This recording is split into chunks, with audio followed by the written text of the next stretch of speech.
भागवत कथा हुई थी और इस बार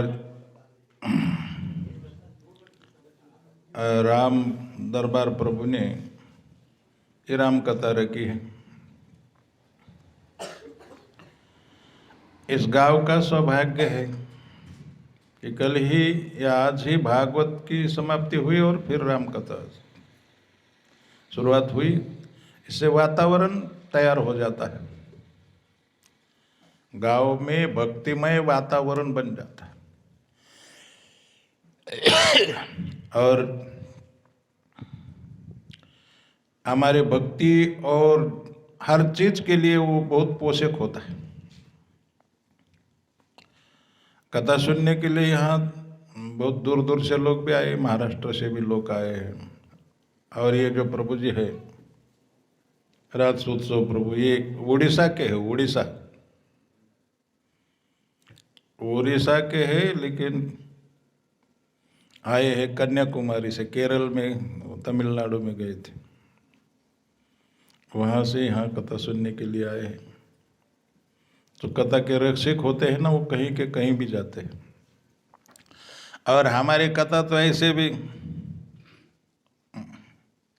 गुमसुम मानी गई है, जहाँ बहुत गाना बजाना नहीं होता है, केवल सुनना होता है। वो पुराने ज़माने की कथा है, अभी के ज़माने की नहीं। आप लोगों को अभी के ज़माने की कथा चाहिए, और हमारे ऋषि मुनि के ज़माने की कथा है, वहाँ ना स्पीकर था, ना कोई तबला था, ना कोई हारमोनियम थी, और नदी के किनारे पेड़ के नीचे कथा होती थी, कोई पंडाल नहीं होता था, और 80-80 हजार लोग सुनते थे और सबको आवाज़ चली जाती थी। हाँ, 80,000 लोग, 80,000 मतलब यहाँ अगर 80,000 लोग इकट्ठा हो जाएंगे ना तो बैठने को जगह नहीं मिलेगी, मेला लग जाएगा। निमिषारण्य क्षेत्र में 80,000 लोग सुन रहे थे और कोई स्पीकर नहीं था, इतने शांति से सुन रहे थे। तो उस जमाने की ये कथा है, सीधी सादी सिंपल, कहीं भी बैठो, पेड़ के नीचे बैठो, कथा करो, वट वृक्ष के नीचे बैठो, कथा। शिव पार्वती, शंकर पार्वती, वट वृक्ष के नीचे कथा। पंडाल का कोई विषय नहीं था, लेकिन अभी होता है, हम दूसरे प्रोग्राम में अगर इतना खर्चा करते हैं तो भगवान की कथा में क्यों ना हो। मैं आभारी हूँ BL पटले जी, गुरु जी, और उन्हीं के अनुरूप और नाम है बाबूलाल राव पटले, मराठी में राव बोला जाता है, बाबूलाल राव, वैसे राव राजा को बोला जाता है। तो उनका भी आभारी है कि हमको मौका दिया भगवान के बोलने का। और पिछले साल से BL पटले जी ये सब व्यवस्था करते हैं, ये पंडाल का वगैरह खर्चा उठाते हैं, उनकी रुचि है।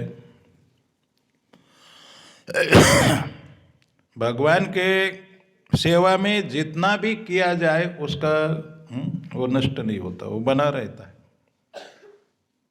भगवत गीता में कहा न्या अभिक्रमणा सुस्ति, उसके क्रम का कोई नाश नहीं होता। अब बोले उन्होंने बहुत ज़्यादा नहीं किया है, बहुत थोड़ा किया है, बोले कोई बात नहीं, सुअल्प मप्य से धर्म से त्रायते महतो भयात। सुअल्प भी प्रयास किया होगा, इस मार्ग में सपोर्ट दिया हो तो भी बहुत महान भय से रक्षा हो जाती है। त्रायते महतो भयात, बहुत बड़ा नहीं, थोड़ा भी कोई काम किया है तो भी उसको हाँ भगवान बहुत बड़ा मानते हैं। सुअल्प, बहुत कम, सुअल्प पैसे धर्म से, और जो किया है वो बना रहेगा। अन्या विक्रमणा, उसके क्रम का कोई नाश नहीं होता, वो बना रह जाता है। और दूसरे कार्य है, कथा कीर्तन में ये छुट्टी है, बाकी के नहीं, बाकी के कर्मकांड में छुट्टी नहीं। गलती करने से मार पड़ेगा और गलती करने से नुकसान, हाँ बहुत हानि हो सकती है। लेकिन कथा कीर्तन में छोटा सा भी प्रयास किया तो बहुत फायदेकार होता है। तो मैं ये बता रहा हूँ कि ये राम कथा है, और मेरी जो कथा है, मेरे को ऐसी आदत है कि एक ही विषय पर 7-8 दिन 9 दिन बोलने का विचार रहता है। इसीलिए मैं ये नहीं दावा कर सकता कि राम कथा मैं पूरी करने वाला हूँ, लेकिन आप लोगों की यदि फरमाइश होंगी कि आप पूरी कथा करना तो करूँगा, लेकिन अपने हिसाब से तो मैं कर ही नहीं सकता, क्योंकि मेरे का एक ही पार्ट पर मैं 7-8 दिन बोलता हूँ, या तो महीना भर भी। जो वाल्मीकि रामायण है वो 24,000 श्लोक का है, भागवत 18,000 श्लोक का है, 335 अध्याय है। वाल्मीकि रामायण 24,000 श्लोक है, मतलब उससे बहुत ज्यादा है, भागवत से बहुत बड़ा है। और 500 सर्ग है। 24,000 श्लोक, 500 सर्ग, मतलब 500 अध्याय है।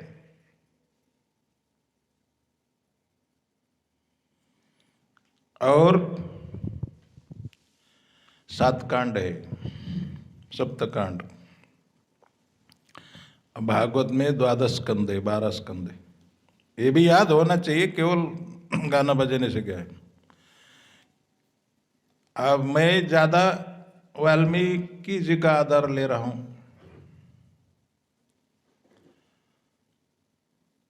गोस्वामी का भी आधार ले रहा हूं, और महाराष्ट्र के जो संत एकनाथ महाराज, उन्होंने भी मराठी में रामायण लिखा है, भावार्थ रामायण, उसका भी कुछ आधार। उनके वो जब लिख रहे थे, सुंदर कांड लिख रहे थे एकनाथ महाराज जी, उसकी एक कथा है, आपको मैं सुना था। लिख रहे तो उन्होंने ये लिखा कि हनुमान जी अशोक वाटिका में सीता की खोज में गए, तो अशोक वाटिका के जो फूल थे वो सफेद थे, और हनुमान जी ने उसको लाल फूलों के रूप में देखा। तो हनुमान जी को अच्छा नहीं लगा। ये कलयुग के प्रवक्ता है, कलयुग के कथाकार है, उनकी बुद्धि बिगड़ गई है। हनुमान जी ऐसा सोचने लगे, क्योंकि उनका विचार यह था कि मैं अशोक वाटिका में गया था कि एकनाथ अशोक वाटिका में गए थे, हमने खुद देखा है फूल लाल थे और ये बोल रहे सफेद थे। तो वो प्रकट हो गए हनुमान जी। एकनाथ महाराज भी बहुत बड़े संत थे, इतने बड़े संत थे कि द्वारकाधीश भगवान ने उनके घर 12 साल पानी भरा था, कपड़े धोए थे उनके 12 साल। मराठी में लिखा है श्रीखंड्या नाम से, और बेस बदल के भगवान आए, उनका अपना नाम श्रीखंड्या था। श्रीखंड्या चंदन उगाड़ुनी करीन धोतरे गंगा तेरी धूत से, धोतरे गंगा तेरी, धोतर एकनाथ महाराज के जो धोतर है, धोतिया है, वो गंगा में जाके गोदावरी में धोते थे। इतने बड़े संत थे। हनुमान जी प्रकट हो गए, अरे बोले एकनाथ, वहां फूल सफेद थे और तुम लाल लिख रहे। लेकिन इन्होंने हट पकड़ लिया, सोचे कि ऐसा लिखने से, सफेद लिखने से अगर हनुमान जी प्रकट हो गए तो डटे रहो, कुछ ना कुछ और लाभ होगा।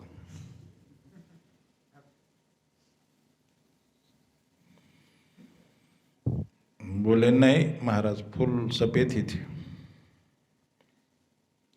एकनाथ महाराज भी ऐसे थे कि वो उसको देखकर लिखते थे, देखकर मतलब लीला को देखकर लिख रहे थे। हमारे जैसा नहीं उपन्यास लिख रहे, कादंबरी लिख रहे, मन में आया लिख दिया कुछ भी। जो दिमाग में आया, जो दिमाग में घुस गया, लिख दिया। उसको प्रत्यक्ष देख के लिख रहे थे वहां की लीला को। अरे बोले मैं गया था अशोक वाटिका में, फूल लाल थे। नहीं बोले। बोले फिर फैसला कौन? बोले जिसके पास चलना है। बोले भगवान के पास चलो। बोले हम तो वही चाहते हैं, हम तो भगवान के पास जाना ही चाहते हैं। भगवान के पास ले गए। राम जी को बोले कि देखिए वहां के फूल लाल थे और ये सफेद बोल रहे हैं, तो सही कौन सा है?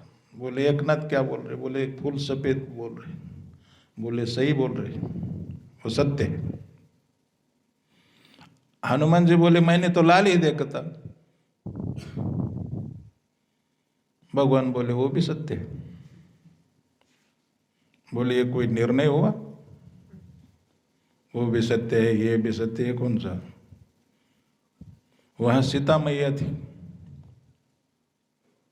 किशोरी जी। उन्होंने कहा फूल ना सफेद थे ना लाल थे, वो तो नीले थे।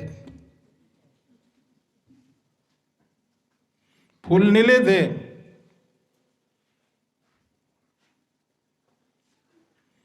हनुमान जी तो अपना माता ही पिटने लगे। हनुमान जी बोले माता जी मैंने तो लाल देखे हैं, आप सब नीला बोलने लगे। अरे तू तो बोले कुछ ही क्षण, कुछ ही घंटे वहां पर था, मैं तो 6 महीना थी। हमेशा मैंने सभी पेड़ों के फूलों को नीला ही देखा है।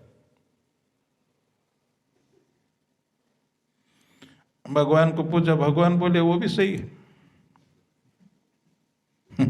हनुमान जी बोले किसी का एक की बात सही होंगी ना। हाँ, उसका भी सही है, उसके भी सत्य है, उसका भी सत्य है, क्या है? हाँ, आप ऐसा निर्णय देने लगे? आप तो सत्य प्रतिज्ञ है, ऐसा क्यों निर्णय देते हैं? है बोले फूल सफेद ही थे। क्या बोले? फूल सफेद ही थे, लेकिन हनुमान जी के आंख लाल हो गई थी क्रोध के कारण, उनको लाल दिखाई दी। जैसी दृष्टि वही है, वैसी सृष्टि।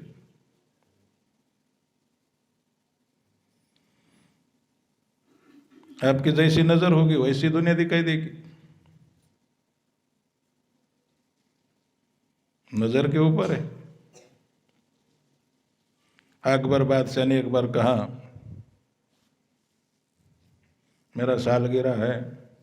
क्या बोलते? सालगिरह बोलते, जन्मदिन, birthday, happy birthday to you. Cake काटना, ये तमाशा घर घर फैल गया अभी, गांव गांव में, छोटे छोटे गांव में भी, हमारे महाराष्ट्र में होता है। उसमें तो डीजे भी लगा देते, बड़े बड़े प्रोग्राम करते बर्थडे मनाने के लिए, और शादी का भी दिन मनाते हो, शादी का सालगिरह मनाते।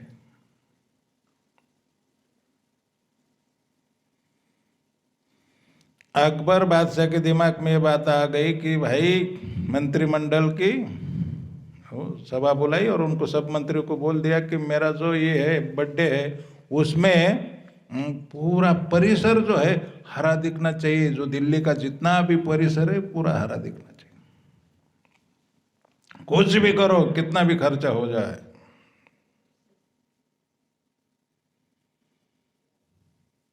मंत्री तो डर गए, कितना भी खर्चा करने के बाद 8-10 दिन में कैसे हरा भरा होगा पूरा दिल्ली, दिल्ली के आसपास का पूरा एरिया। बोले अब बीरबल को ही शरण जाना चाहिए। बीरबल के पास गए। बीरबल बोले मंत्री को तुम चुपचाप रहो, तुम शांत रहो, मैं सब कर देता हूं।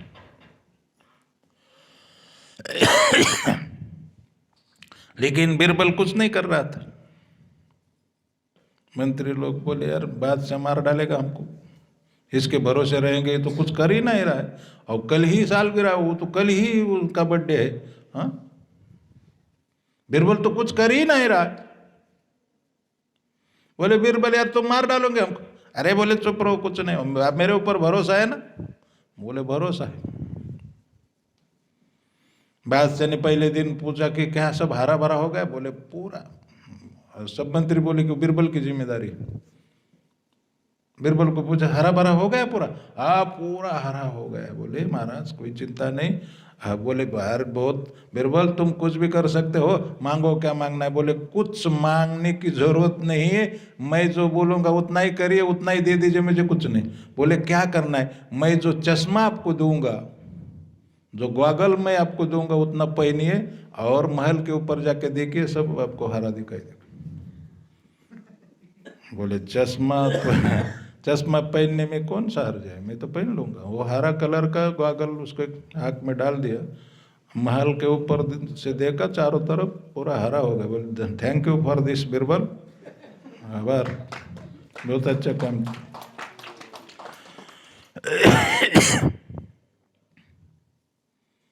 कहने का मतलब जैसी दृष्टि होती है ना वैसी ही सृष्टि दिखाई देती है। हमारी नजर जैसी बनेगी वैसी दिखता है। तो बोले हनुमान जी को असुरों के प्रति बड़ा क्रोध था, उनकी दृष्टि में वो सब फूल लाल दिखाई दिए।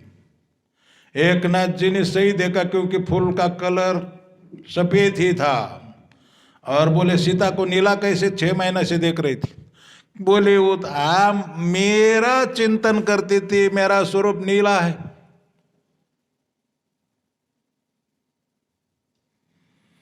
इसलिए उसको पूरा नीला ही दिखाई देता था।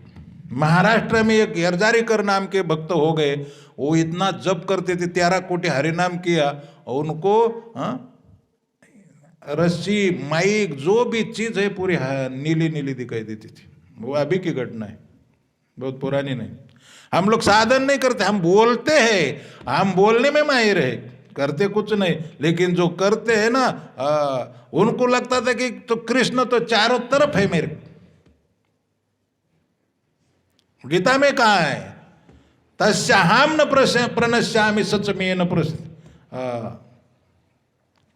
उसके सामने से मैं कभी तिरोहित नहीं होता, और वो भी मेरे सामने से कभी दूर नहीं होता।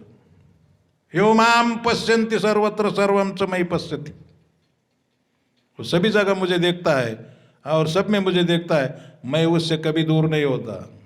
हम तो भगवान को देखते ही नहीं, हम तो पूरा संसार को ही देखते हैं। हमारे दृष्टि में संसार बैठ गया है, पूरा प्रपंच बैठ गया है।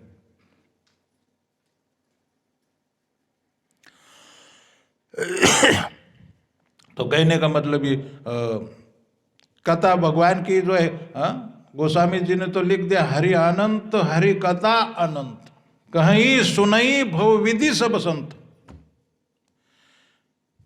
भगवान की कथा अनंत है और भगवान भी अनंत है। एक दिन हनुमान जी कथा सुन रहे थे, मैं ये बता रहा हूं आपको, सबसे बड़े श्रोता हनुमान जी है और सबसे बड़े प्रवक्ता हनुमान जी।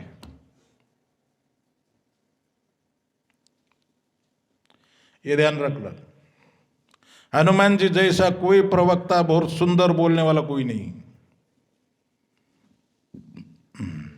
खुद राम जी ने बताया है किष्किंधा कांड में, लक्ष्मण को ब्राह्मण के रूप में जब सुग्रीव ने उनको भेज दिया, ये लोग कौन है पूछने के लिए, वाली ने तो नहीं भेजे मेरे को मारने के लिए, तो उनका भेद लेने के लिए जब हनुमान जी को भेजा तो ब्राह्मण के वेश में पूरा संस्कृत बोल रहे थे, इतना स्पष्ट बोल रहे थे। राम बोले, भगवान राम बोले लक्ष्मण ये इतना सुंदर बोल रहा है ना कि शत्रु भी हाथ में शस्त्र लेकर मारने के लिए आएगा तो भी उसके हाथ का शस्त्र नीचे गिर सकता है, इतना सुंदर बोल रहे हनुमान जी। इसीलिए बुद्धिमताम वरिष्ठ कहा गया, बुद्धिमानों में सबसे श्रेष्ठ है। बहुत अच्छा प्रवक्ता है। उनके गुरु कौन है मालूम? सूर्य नारायण। ये जब सूर्य के पास गए कि मेरे को विद्या पढ़ाइए, मैं आपकी शरण में हूँ, तो सूर्य नारायण ने बताया कि आपको कभी देखा है लगता है, पहले हमने आपको देखा है कहीं? हाँ बोले बचपन में देखा है। अरे बोले तुम वही हो? बोले ऐसे शिष्य को रखना ठीक नहीं, क्योंकि कब भूख लगे क्या पता। हाँ है ना, मालूम है ना आपको? बचपन में हनुमान जी चैत्र पूर्णिमा का दिन जन्म होते ही सूर्य को पकड़ने के लिए गए थे। तो सूर्य नारायण ने सोचा कि भाई ये तो खा डालेगा, ऐसा चला। बोले तुम दूसरा गुरु पकड़ो यार, मेरे को मैं नहीं तुम्हारा गुरु होगा। और मैं मेरा समय कहाँ है, मुझे समय कहाँ है, हम तो घूमते रहते, डेली हमारा भ्रमण चालू रहता है। हाँ, और फिर तुम सुनोगे कैसे? या तो तुमको आगे चलना पड़ेगा या तो पीछे, ऐसे कैसे पढ़ाई होंगी? हनुमान जी ने एक तरीका निकाला, बोले मैं आपके सामने चलूंगा, आपके तरफ मुंह करके पीछे पीछे चलते जाऊंगा। तो सूर्य नारायण के शिष्य है, इसीलिए उनका ज्ञान भी सूर्य जैसा है, तो तीव्र ज्ञान। तो मेरा कहने का मतलब है, एक बार हनुमान जी, मैं ये बता रहा था कि हनुमान जी सबसे बड़े श्रोता और सबसे बड़े श्रोता। सबसे बड़े कहने का मतलब ये है कि हनुमान जी कथा शुरुआत होने के पहले ही 5 मिनट आके बैठ जाते, हमारे जैसे नहीं। कथा शुरू होने के बाद धीरे धीरे धीरे धीरे आके बैठने का।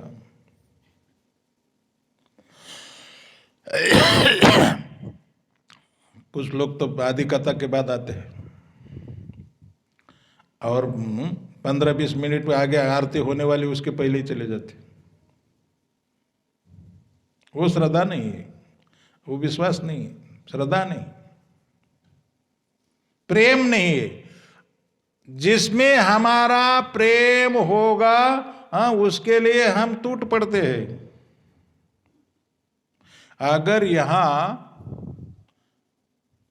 15-20 कुंटल या 50 कुंटल सोना रखा है ऐसा बताया जाए, कहाँ पर? इस पंडाल में। जिसको जितना लूटना है वो लूट ले, तो हम सबसे पीछे आएंगे? हाँ, सबसे पीछे आएंगे कि सबसे आगे आएंगे? हाँ, दूसरे को मार भी सकते हैं, हट जाओ सारे। क्यों? उसके कुछ लोग बोलते कथा में हमको नींद आती है महाराज। मैं बोला नोट गिनते समय आती क्या? हाँ, नोट गिनते समय क्यों नहीं आती? क्योंकि उसमें अटैचमेंट है, आसक्ति है। संसार में हम मर्ज हो गए, उसमें पूरी आसक्ति है हमारी। और कथा में आसक्ति नहीं है, चलो जाना है, भगवान कृपा करेंगे तो करेंगे, नहीं करेंगे तो नहीं करेंगे, इतना कोई इंटरेस्ट नहीं। तो भगवान भी ये यथामाम प्रपद्यन्ते स्तम तथैव भजाम्यहम् में, तुम जितना आतुरता दिखाते हो भगवान भी उतनी आतुरता दिखाते हैं आपके प्रति। आप उनके लिए पागल हो जाएंगे, भगवान भी आपके लिए पागल हो जाएंगे। तुकाराम महाराज मराठी में कहते, तो का मने येते पिसेन तेते तैसे असेल। पीछे का मतलब मराठी का शब्द है मैं यहाँ पागल हो गया हूँ, उनके लिए मैं आतुर हो गया हूँ, और भगवान भी मुझे देखने के लिए आतुर हो गए होंगे। हम संसार में तो बहुत आसक्ति रखते हैं, उसके लिए टूट पड़ते हैं, लेकिन कथा कीर्तन में कोई आसक्ति नहीं, कोई अटैचमेंट नहीं, हमारी कोई रुचि नहीं है।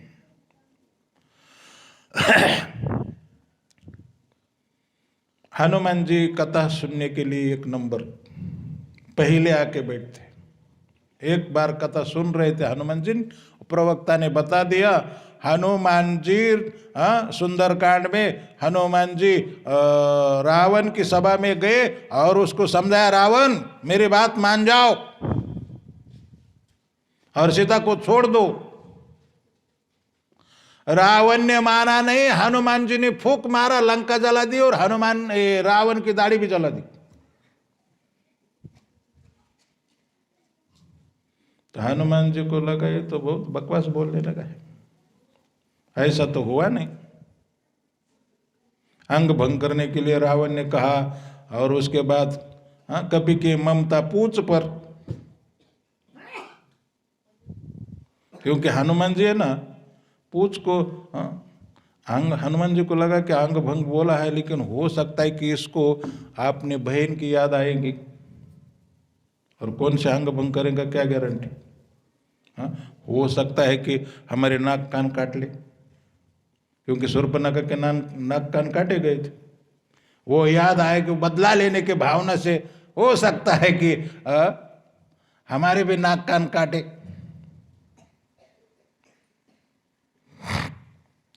और भगवान ने हमको भेजा है तो क्या, किसी लिए भेजा है भगवान ने हमको यहां पर?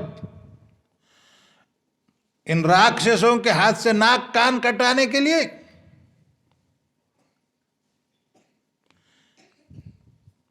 बहुत गंभीरता से सुनिए, ठीक से सुनोगे ना तो बदल ही जाओगे 8-9 दिन में। सत्संग है ना, सत्संग में आप बदल गए तो समझने ना कुछ असर हो गया है, नहीं बदलेंगे तो कोई फायदा नहीं, लाखों रुपया खर्चा करो। अगर आप में बदल ही नहीं होता है तो खर्चा करने का मतलब क्या? कितना भी सुनते रहो, रात दिन सुनो, डेली कथा होती रहेंगी तो भी आप नहीं बदलेंगे तो कौन क्या करेगा? जो खुद को बदलना चाहता है, जो खुद की, जिसके खुद के ऊपर कृपा है वो बदल जाता है। ध्यान से सुनिए, जिसकी आपने ऊपर, खुद के ऊपर जिसकी कृपा है वही बदल जाता है। दूसरे को दोष मत देना कि भगवान की कृपा हमारे ऊपर नहीं, संतों की कृपा नहीं। अरे तुम्हारी खुद की कृपा तुम्हारे ऊपर नहीं, दुनिया को काय को।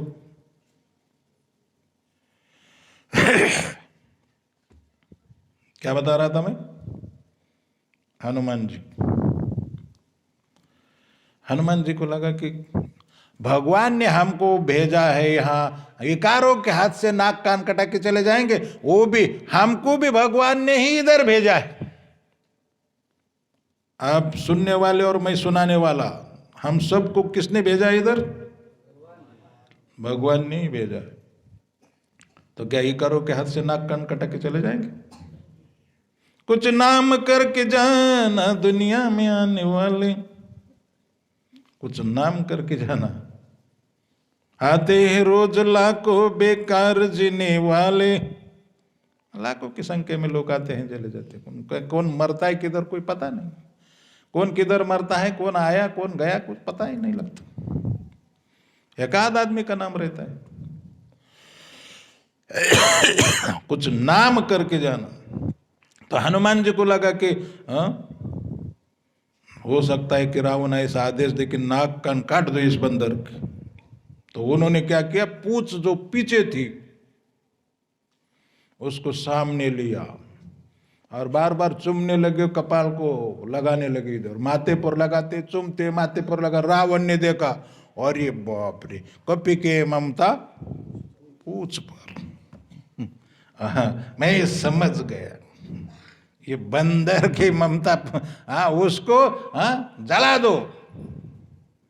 पूंछ को क्या करो, कपड़ा बांध, कपड़ा लपेट के पूरा तेल और ये सब उसके ऊपर डाल के। लेकिन वो वहां के राजा जैसे वो ऐसा है तो वहां के लोग बहुत कम नहीं थे, वो भी उससे आगे थे। मराठी में एक कहावत है, यथा राजा तथा प्रजा, लेकिन प्रजा उससे आगे 10 गुना आगे थी। उन्होंने घी से शुरू कर दिया, तेल से नहीं। जाने दीजिए, इससे इस तरह से कथा बताएंगे तो बहुत लंबी होंगी।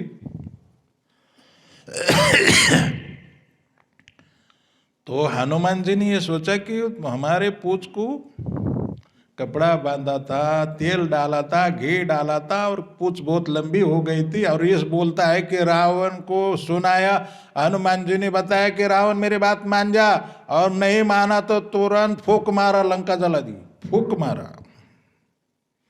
तो हनुमान जी को लगा कि झूठ बोल रहा है, 1 नंबर झूठ। और भगवान ये बात, इस बात पर विचार करते हुए भगवान के पास, मैं इसीलिए बोल रहा था कि हरि अनंत, हरि कथा अनंत। भगवान के पास चले गए। भगवान जान जाते आपके तुकाराम महाराज मराठी में कहते न सांगता तुम्हा कळो येते अंतर। भगवान को कुछ बताने की जरूरत नहीं पड़ती, वो ऐसा ही जान जाते, पूरा जान जाते। दुनिया के हर व्यक्ति के मन में क्या है, आज इसके मन में क्या है, हजारों साल के बाद इसके मन में क्या आने वाला है, और पिछले लाखों साल पहले इसके मन में क्या था, वो सब बात भगवान जानते। वेदा हम समितितानि वर्तमानानि च अर्जुन भविष्यानि च भूतानि माम तो वेद न कश्च। वो तो सब जानते, भगवान सब जानते। और आप ये भी समझ लेना कि भगवान की हर चीज भगवान ही होती है। भगवान के कपड़े भी भगवान ही होते। दक्षिण भारत में 12 अलवार हुए, 12 अलवार भक्ति के आचार्य हुए। वो कुछ भगवान के तलवार के अवतार है, कुछ भगवान के गले की माला के अवतार है। मतलब वो भी चिन्मय होते हैं, भगवत स्वरूप ही होते हैं। भगवान के वस्त्र भी भगवत रूप होते हैं। भगवान का पीताम्बर भी अवतार धारण कर सकता है। भगवान के बाल, केस भी, एक बार भगवान के 2 केस, सफेद और काला केस, भगवान कृष्ण बलराम बने थे। विष्णु पुराण में, मन की कल्पना नहीं। हमारे केस अवतार लेंगे। आजकल तो थोड़ी मोड़ी कोई कथा करने लगे और पब्लिक इकट्ठा हो जाए तो खुद भगवान अपने को भगवान घोषित कर देते, और लोग मान जाते हैं, हाँ वो भगवान है। क्यों? थोड़ा अच्छे से बोलने, थोड़ी मोड़ी सिद्धि दिखाने से भगवान हो गए। पब्लिक कुछ समझ में नहीं आता। हमसे ज्यादा थोड़ा चमत्कार दिखाए तो मान गए भगवान है वो। ये सब भ्रम है, भ्रम, अज्ञान। अरे भगवान के अवतार की तारीख हमारे शास्त्र में तारीख और कौन से जगह किसके घर में अवतार होगा वो फिक्स है। ऐसा थोड़ी कि कोई भी उठ के भगवान बन गए, अवतार बता दिया। अभी मेरे कथा में ज्यादा भीड़ भाड़ नहीं, इसीलिए मेरे को कोई अवतार नहीं बोल सकता। लेकिन भीड़ बढ़ जाएगा और प्रचार ज्यादा हो। मेरी भी कथा, संगीत कथा होती है, कभी कभी 10-10, 15-15 हजार भी लोग होते, तो हो सकता है वो लोग बोल रहे भगवान है। तो क्या हम भगवान हैं? अरे भगवान भगवान ही होते हैं। हाँ, हम भगवान के दास है, भगवान के अंश है, वो दूसरी बात है। अंश ही बड़ा होता है, अंश छोटा होता है।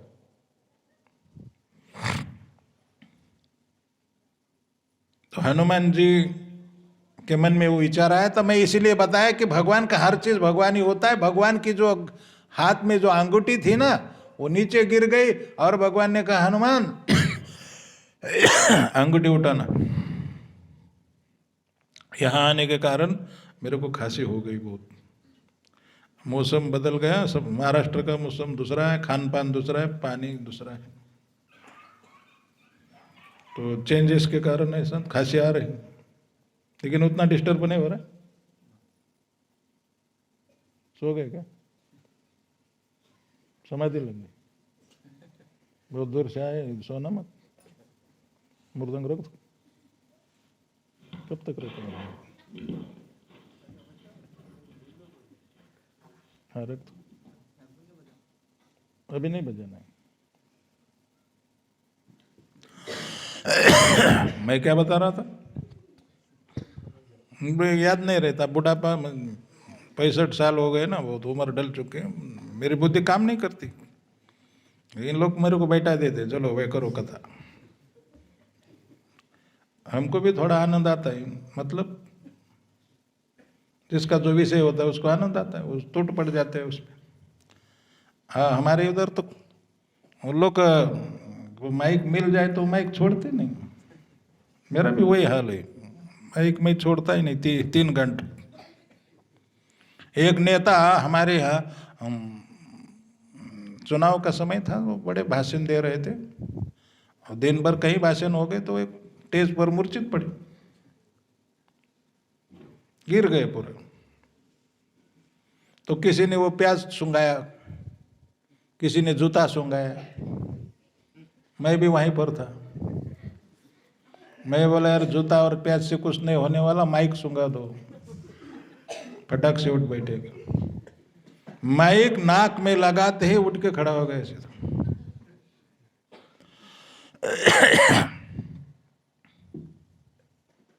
तो आंगटी उठाओ, बोले भगवान हनुमान जी आंगटी उठाने के लिए गए तो मैं बताया ना वो तो सब चिन्मय होता है, हमारे जैसे निर्जीव नहीं होता। हमारा जो सोना है ना वो नहीं उठ सकता आकाश में, वो आंगटी आकाश में चली गई।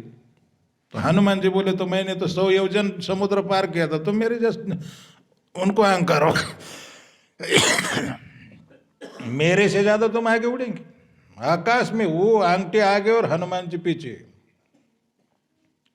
आकाश में बहुत दूर जाने के बाद उनको एक नगर दिखाई दिया, एक तालाब दिखाई दिया, उस तालाब में अंगठी गिरी। हनुमान जी उस तालाब में कूदने लगे तो वहां भी हनुमान जी जैसे 2-4 लोग थे रक्षक, बोले रुको, तालाब में कूदना मत। बोले तालाब में कूदना मत, तुम कौन हो? बोले हनुमान। दूसरे रक्षक को पूछा तेरा नाम क्या? बोले मेरा नाम हनुमान। बोले ये तालाब का क्या नाम है? बोले हनुमान। बोले ये नगर का क्या नाम है? बोले हनुमान। यहाँ के राजा का क्या नाम है? बोले हनुमान। बोले पागलपन है, सबका एक ही नाम रख दिया, कौन सी बात, ये मूर्ख का काम है। और बोले तुम्हारी अंगठी तालाब में नहीं, सरोवर में नहीं। बोले फिर हमारे राजा के पास जाओ। राजा के पास गए और बोले अंगठी, हाँ बोले अंगठी ले जाओ। बोले अंगठी ले जाता हूं, लेकिन आपका नाम क्या है? बोले हनुमान। अरे बोले यहाँ तो सबका नाम हनुमान ही है। भगवान पूछेंगे कौन सा हनुमान, तो मैं क्या बताऊं? भगवान पूछेंगे हनुमान कौन सा, तो बोले वो हनुमान बताना तुम कि एक बार त्रेतायुग में रावण ने सीता हरण कर लिया और हनुमान जी जो खोज करने गए थे, रावण को समझाया, माना नहीं, फूंक मारा और लंका जला दी, वो हनुमान हूं मैं। समझ गए आप?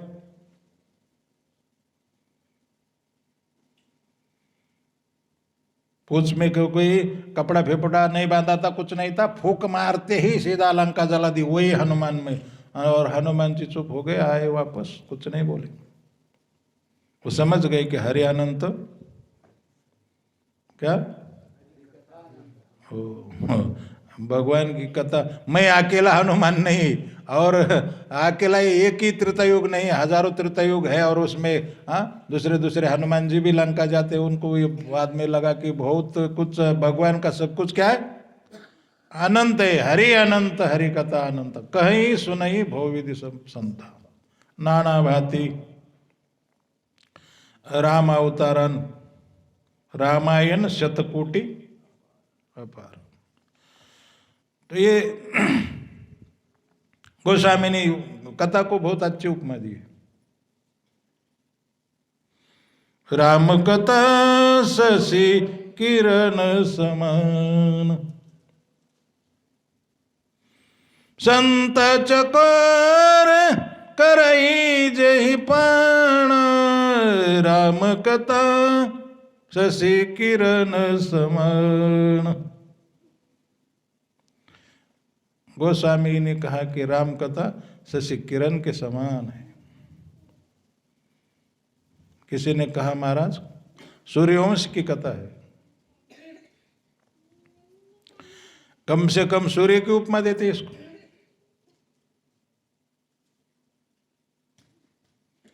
सूर्य की उपमा नहीं दी, ये सूर्यवंश की गाथा है, उसको सूर्य की उपमा क्यों, सूर्य के किरणों की उपमा देते?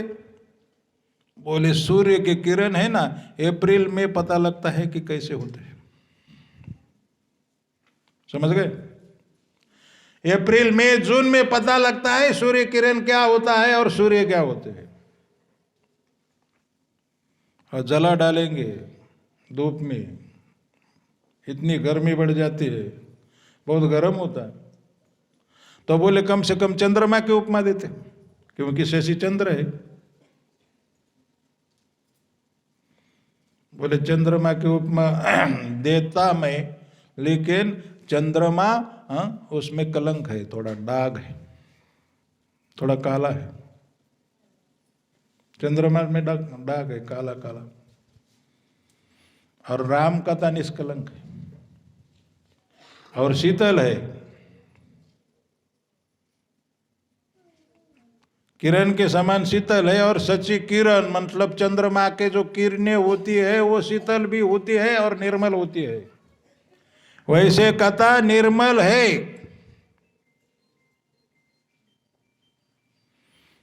और शीतल है। सूर्य जैसी प्रखर नहीं, बहुत बहुत गर्म नहीं है, इसीलिए उसको उपमा उपमा राम कथा को संत चकोर कर ही जय पाना। मराठी में कहा है कि पौर्णिमेचा चंद्रमा चकोरा जीवन।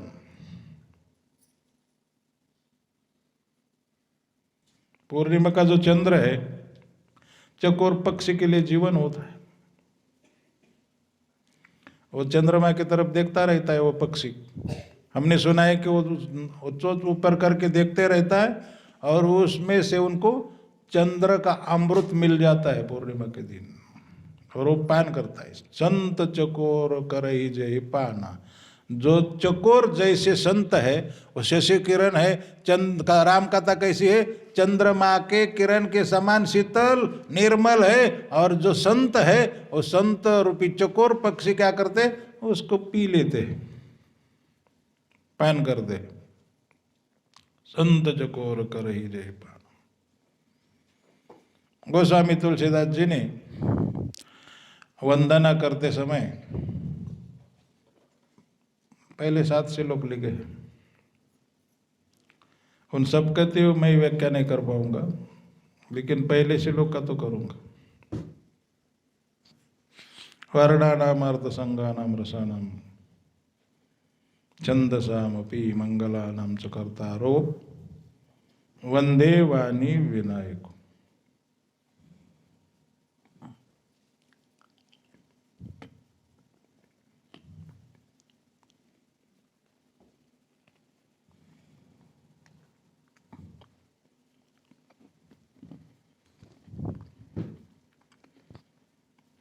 वाणी विनायक,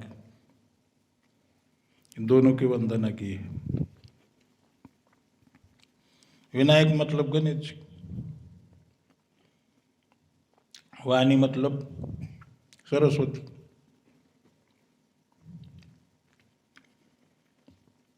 गणेश जी बुद्धि की देवता है, सरस्वती वाणी की देवता है। कथा करने के लिए बुद्धि की आवश्यकता है, और वाणी रसमय बनाने के लिए सरस्वती की आवश्यकता है। वर्ण शब्द है पहले, वैसे वर्ण 4 भी है, 4 वर्ण भी है। वर्ण का कहीं अर्थ निकलते, वर्ण के कहीं अर्थ निकलते हैं। वर्ण मतलब कलर भी होता है, सफेद वर्ण का, काले वर्ण का मतलब काले रंग का, सफेद रंग का, ऐसा भी होता है। लेकिन यहां पर जो गोस्वामी ने अर्थ बताया है, वर्ण वो स्वर वर्ण व्यंजन वर्ण के लिए है। मैं पढ़ा लिखा नहीं हूं, स्कूल में कभी नहीं गया, लेकिन आप लोग समझ जाइए, मैं ट्राई करूंगा इसको समझने का। स्वर वर्ण व्यंजन वर्ण होते अ आ ई उ ये स्वर वर्ण है। स्वयं राजती इति स्वरा, जो स्वतंत्र होते उसको स्वर कहते हैं। जिसको अन्य व्यंजनों की जरूरत, क ख ग की जरूरत नहीं पड़ती है, उसको स्वर कहते, स्वर वर्ण कहते। ठीक से समझ जाइए। क को अ की जरूरत पड़ती, का को आ की जरूरत पड़ती, की को ई की जरूरत पड़ती, कु को वु की जरूरत पड़ती। अगर वो उसमें नहीं मिल जाएंगे तो उसका उच्चार नहीं हो पाएगा।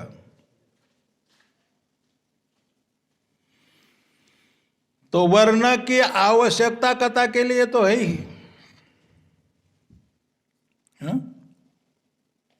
वर्ण नहीं होंगे तो कथा बनेंगे कैसे, कथा लिखेंगे कैसे?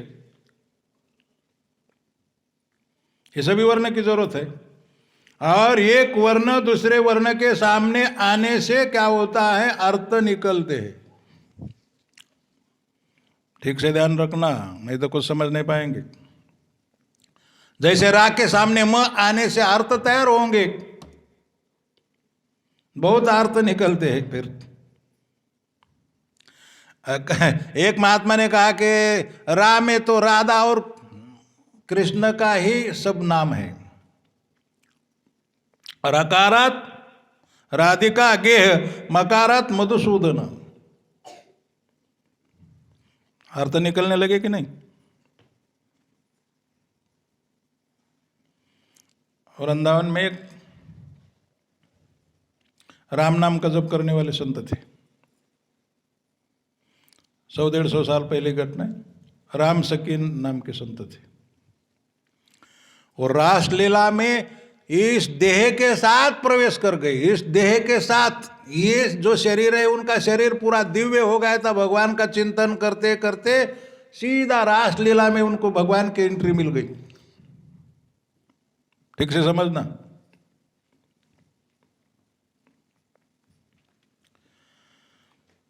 तो रासलीला का ही चिंतन करते थे, लेकिन जब कौन सा करते थे? राम राम राम राम राम राम राम राम राम जब करते थे।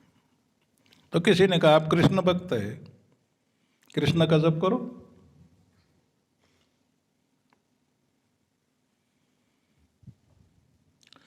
उन्होंने कहा बड़े बुजुर्ग, गुरुवर्ग और पति, स्वामी, उनका डायरेक्ट नाम नहीं लिया जाता।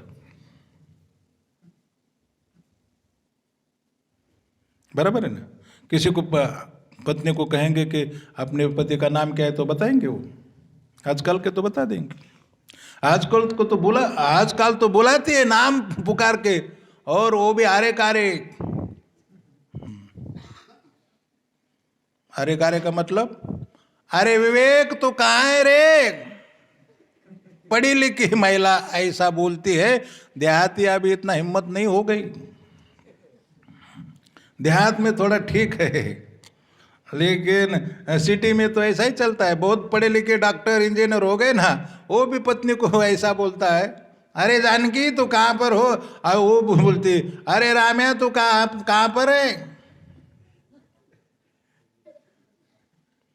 ये तमाशा है।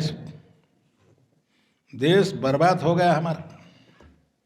और सबसे ज्यादा बर्बादी टीवी, और टीवी के बाद मोबाइल।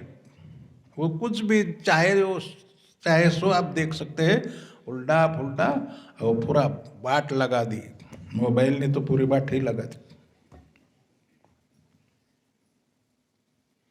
और इतना झूठा होता है उसमें कि एक भी बात सही नहीं होती, लेकिन हमको जो सही लगता है।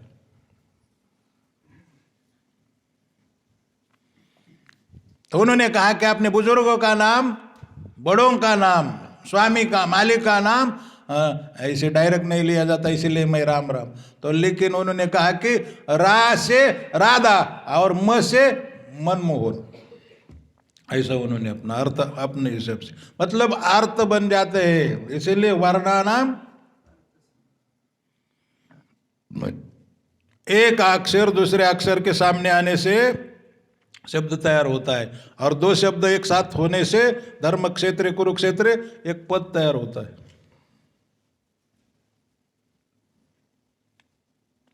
और उसमें अर्थ फिर अलग अलग निकलते हैं। और वर्णानाम अर्थ संगानाम, और जब अर्थ का समूह हो, संग का मतलब टीम,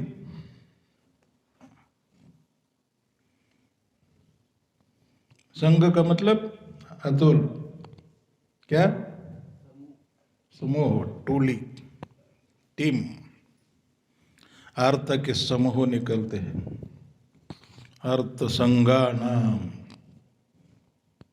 ठीक से नहीं बैठ रहे। सभी जगह ना, जितने भी माइक है मेरे सामने दंडवत किए बिना नहीं रहते। देखिए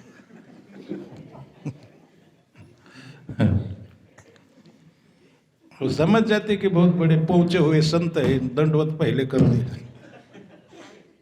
सामने देखो, मेरे को लग रहा है पहुंचे हुए संत है।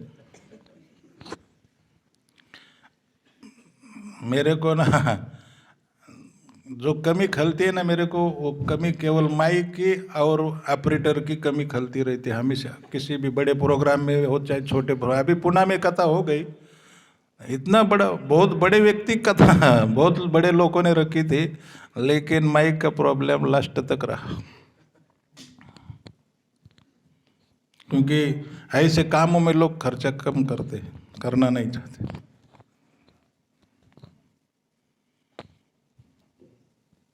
और प्रवक्ता का प्राण जो होता है माइक होता है।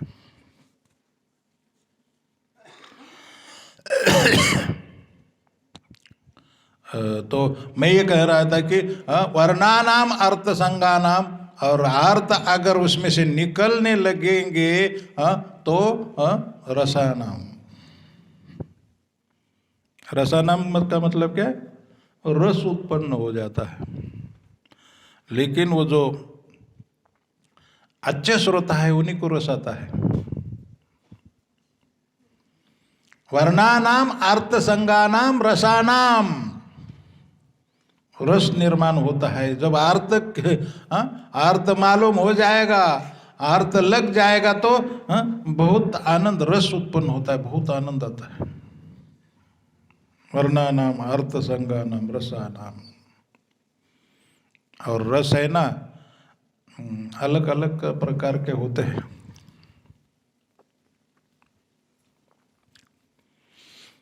आपको मैं बता रहा हूँ, भक्ति में 5 रस माने गए हैं और उनको भाव भी कहा गया है।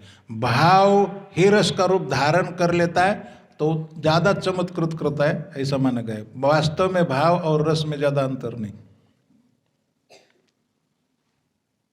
भक्ति में शांत रस, दास्य रस, वात्सल्य रस, सख्य रस, माधुर्य रस, ये 5 रस है। और भी रस है, अलग अलग भाव है, अष्ट सात्विक भाव है, उसको भी रस ही कहा गया है। रोमांच, कंप, आश्रु, श्वेत, स्तंभ, ये 8 प्रकार के भाव होते हैं। और 9 प्रकार के रस होते हैं, उसमें भी विभत्स, भयानक, अद्भुत, हास्य, वीर, करुण, ये भी रस होते हैं। इसके बिना ग्रंथ की उत्पत्ति नहीं होती। कोई भी ग्रंथ की ये सब सामग्री है। श्रृंगार रस, वीर रस, ये जो लड़ाई वगैरह होती है वो सब वीर रस में होती है। हास्य रस, तो ये सब लोग अभी आजकल वो ये सब समझाते नहीं ज़्यादा करके, लेकिन रसा नाम लिखा है तो उतना ही बोल देते, हो गए का। वर्णा नाम अर्थ संज्ञा नाम रसा नाम छंद, और छंद न 7 छंद होते, 7 छंद होते, उसमें कविता बन जाती, विश्लोक बन जाते। ये सब सामग्री ग्रंथ की है, इसीलिए पहले इनका नाम गिना गया है। वर्णानाम अर्थ संज्ञानाम छंदसा, वर्णानाम अर्थ संज्ञानाम रसानाम छंदसामपि। छंद, बिना छंद की चौपाई नहीं बन सकती, बिना छंद के कोई श्लोक नहीं बनता। जैसे धर्म क्षेत्र कुरुक्षेत्र समवेता उत्सव है, अनुष्टुप छंद का श्लोक। मैं आपको सुना रहा हूं, वाल्मीकि जी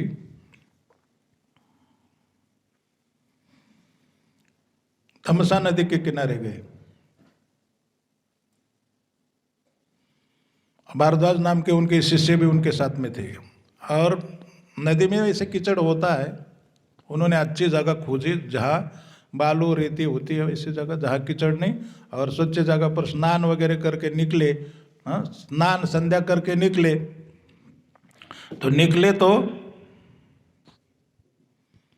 एक आकेट करने वाले जो पारदी होता है, व्याध होता है, निषाद होता है, उसको देख लिया।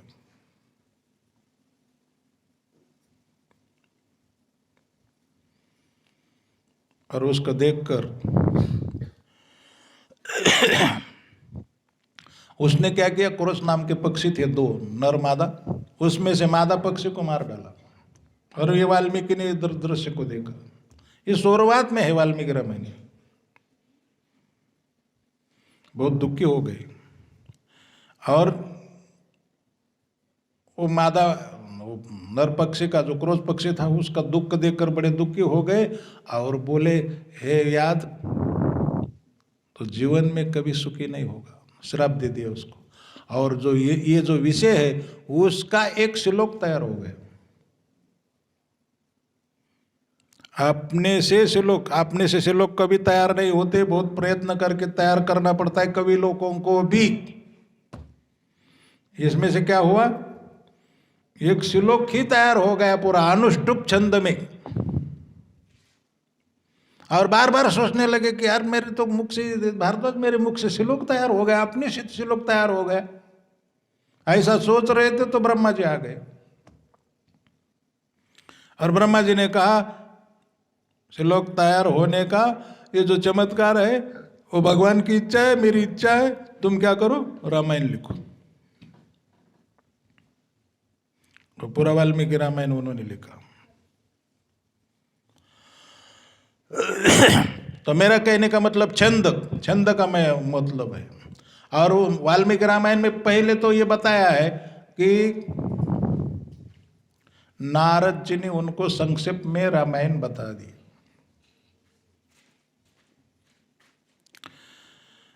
नारद जी ही जितने आजकल भारत में कथा होती है ना, उन सभी ग्रंथों को नारद जी ने ही पहले बता दिया है। अब देखिए, भागवत में भी चतुर श्लोक की भागवत नारद जी ने बता दिया है। और बोले कि व्यास जी को बोले कि इसका विस्तार करो। और वाल्मीकि तो मतलब ये बड़े बड़े जितने ग्रंथ लेखक है वो सब नारद जी के शिष्य है, नारद जी के चेला।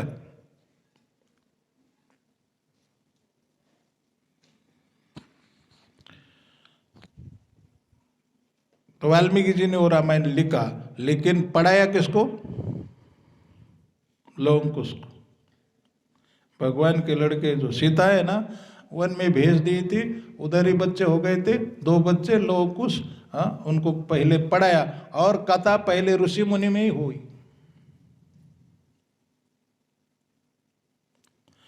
और ऋषि मुनि ने बहुत प्रशंसा की, उनको बहुत आशीर्वाद दिए लवकुश को। ऐसी कथा है। आशीर्वाद दिए तो और कुछ क्या बोलते उसे, गिफ्ट, पारितोषिक।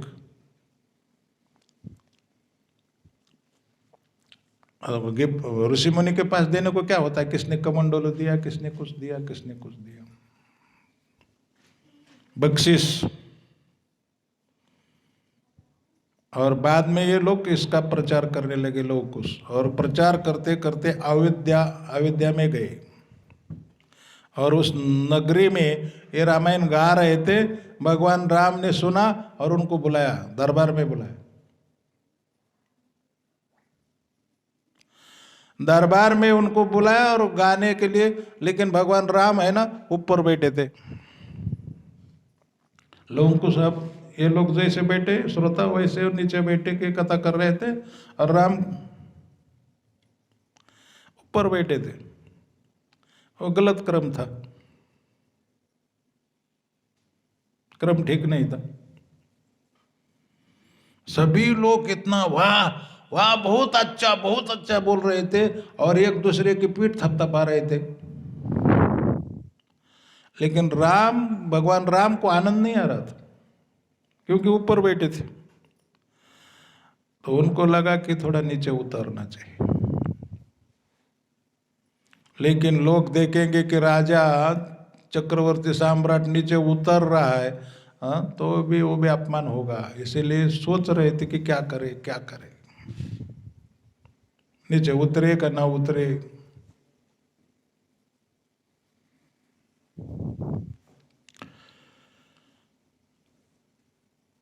फिर देखा कि उठ के खड़े हो गए, देखा कि कोई देख नहीं रहा है, केवल लोग सुन रहे, सुनने में तल्लीन हो गए, कोई देख नहीं रहा है। तो एक सीढ़ी नीचे उतर गए।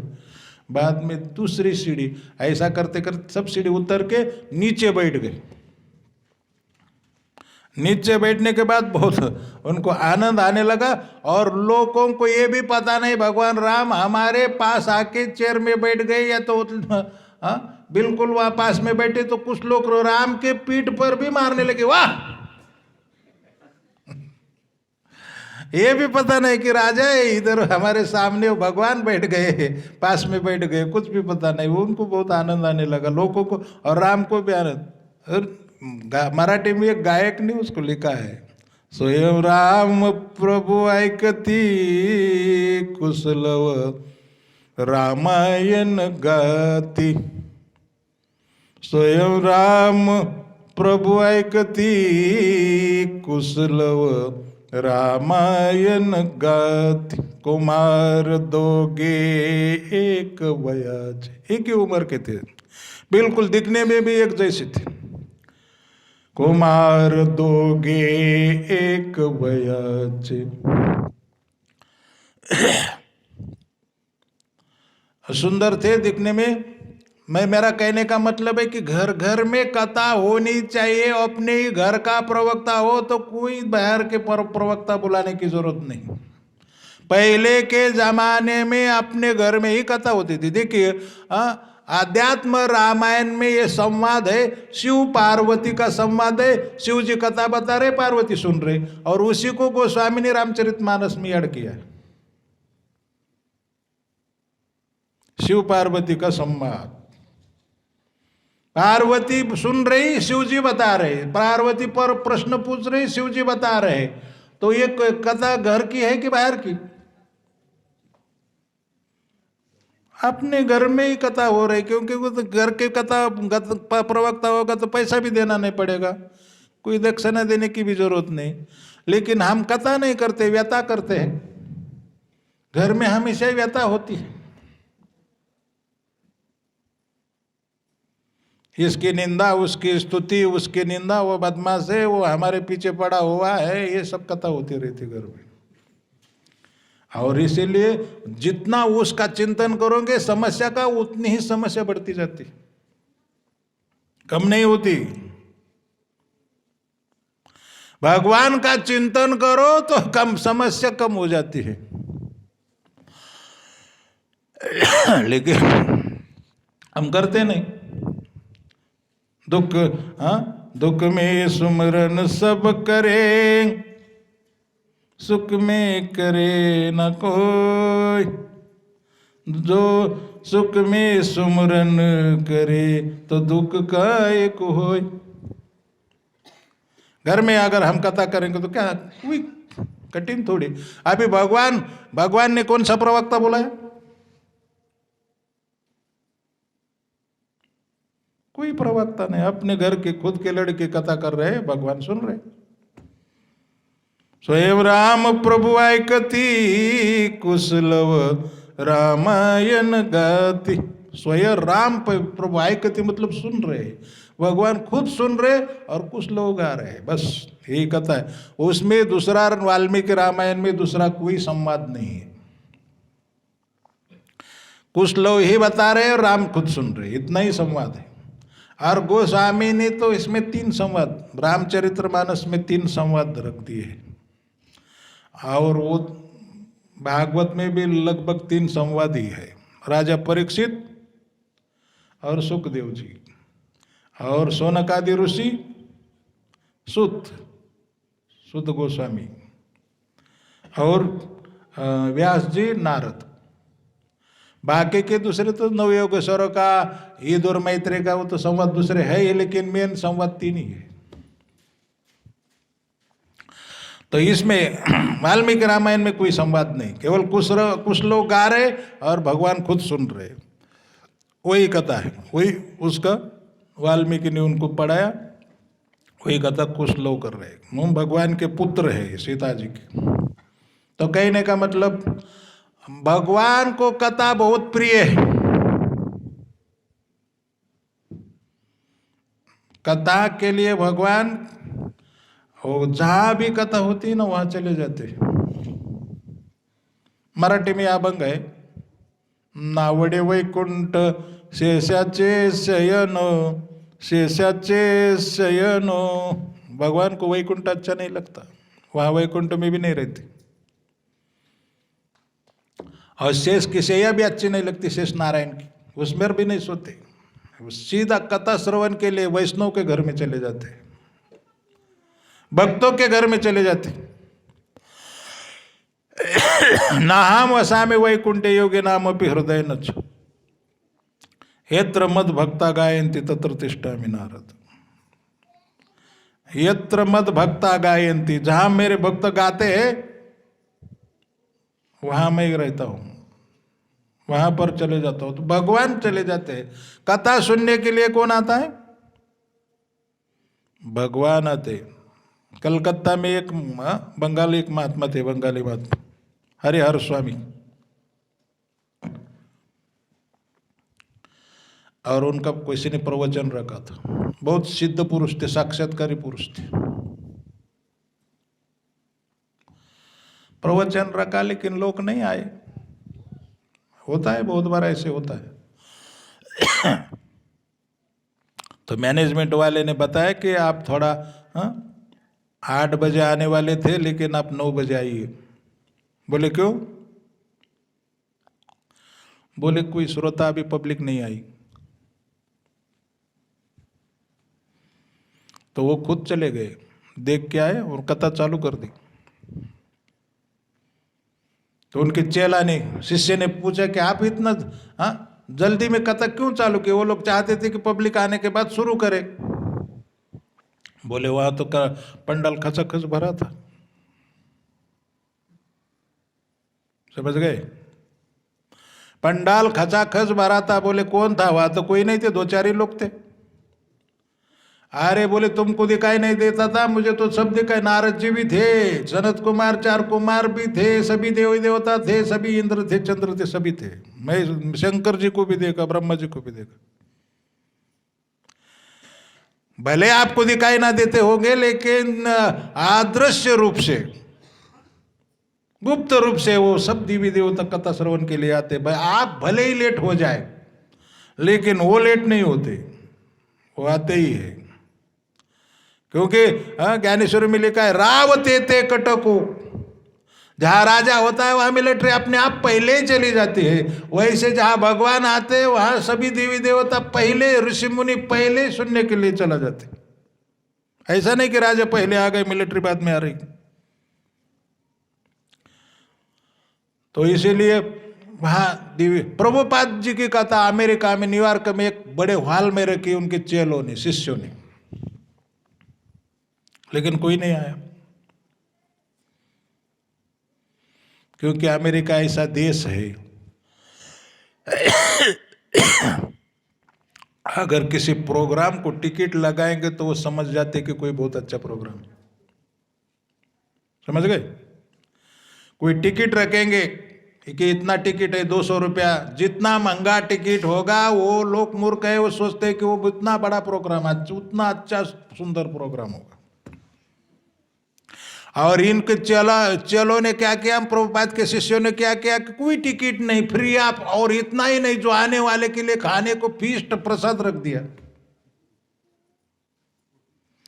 यही दुनिया का ये तमाशा है। देखिए यहां अगर ऐश्वर्या राय आ जाती, अमिताभ बच्चन, उनको अभिषेक बच्चन कोई आता ना, तो उनको पब्लिक को कंट्रोल, 2-4 गांव के लोग आ जाते, मालूम पड़ता कि वो लोग आ रहे इधर। और टिकट लगाया बोलेंगे तो भी टिकट काट के सबसे आगे बैठने के विचार में आ जाते, पुलिस लगाना पड़ता, पीछे हटो बोलने के लिए। और भक्ति मार्ग में क्या है, खाने को भी रख देंगे, बोर्ड फीस्ट भी। हमारे मंदिरों में, पंढरपुर, इधर जितने भी हमारी इंटरनेशनल संस्था है, सारी दुनिया में, वर्ल्ड में, प्रभुपाद ने सभी दुनिया में प्रचार किया। अमेरिका, रशिया में, सब में। रशिया में 25 लाख लोग हैं, तो बहुत बड़ी संस्था है।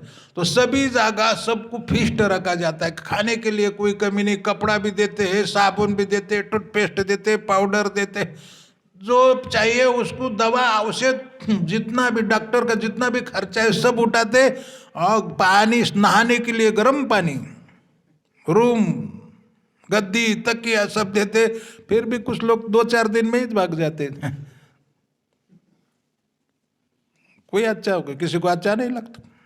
भक्ति वो इतना आसान नहीं है। लोग सोचते हैं कि ये तो हम लोगों को बड़ी निंदा होती है। लोग हमारी बड़ी निंदा करते हैं कि साले ये लोग है ना, साधु लोग, ये लोग देश को चुना लगा रहे,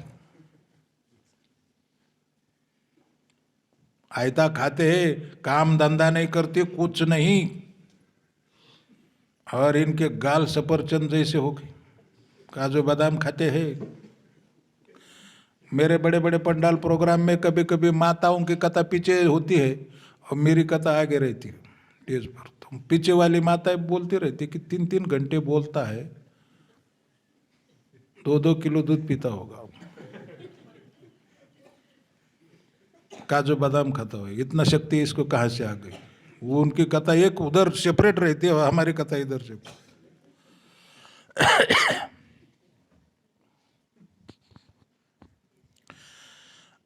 इसमें कितना खर्चा करो लोग नहीं आते इसमें, उसको ये इसका कारण गोस्वामी जी ने बताया।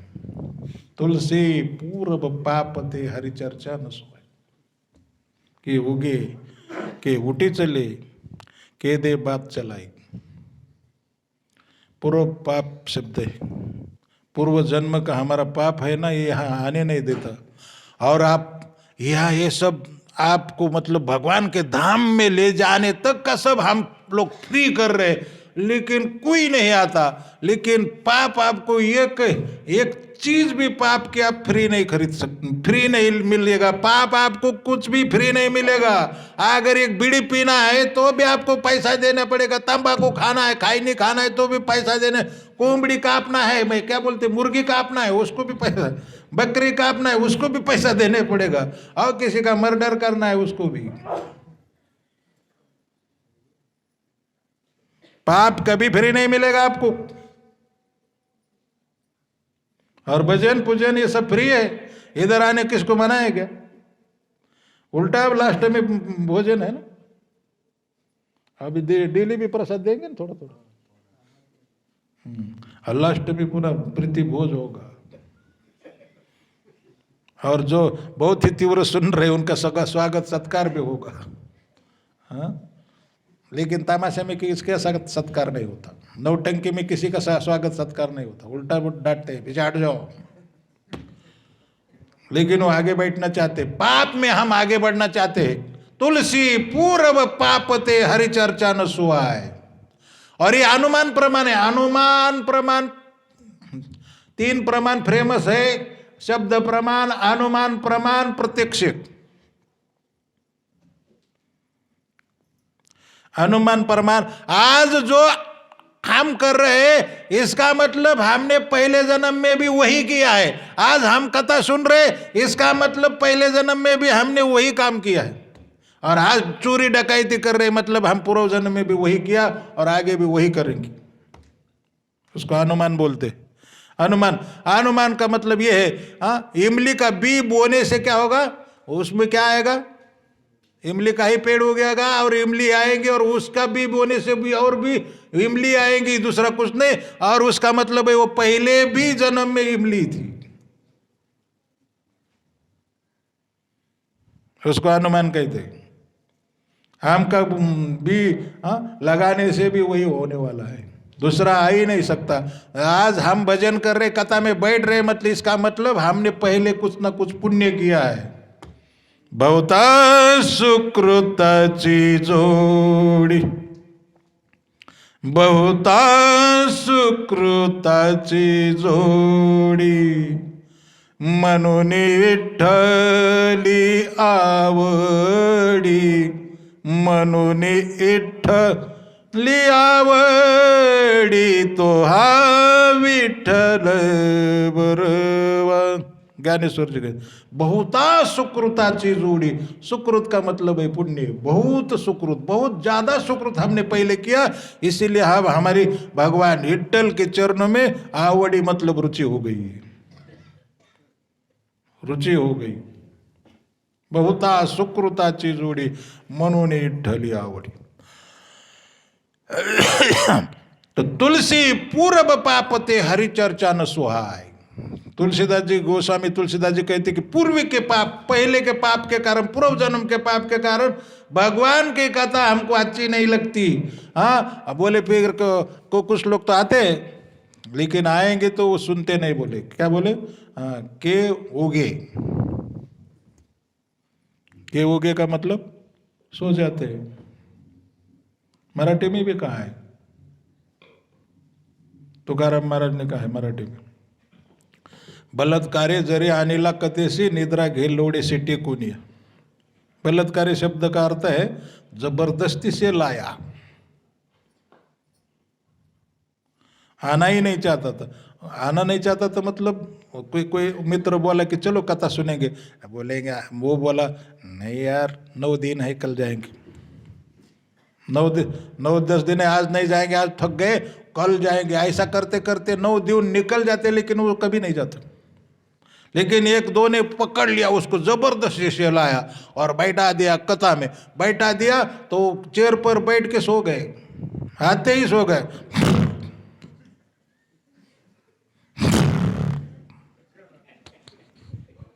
आते ही सो गए।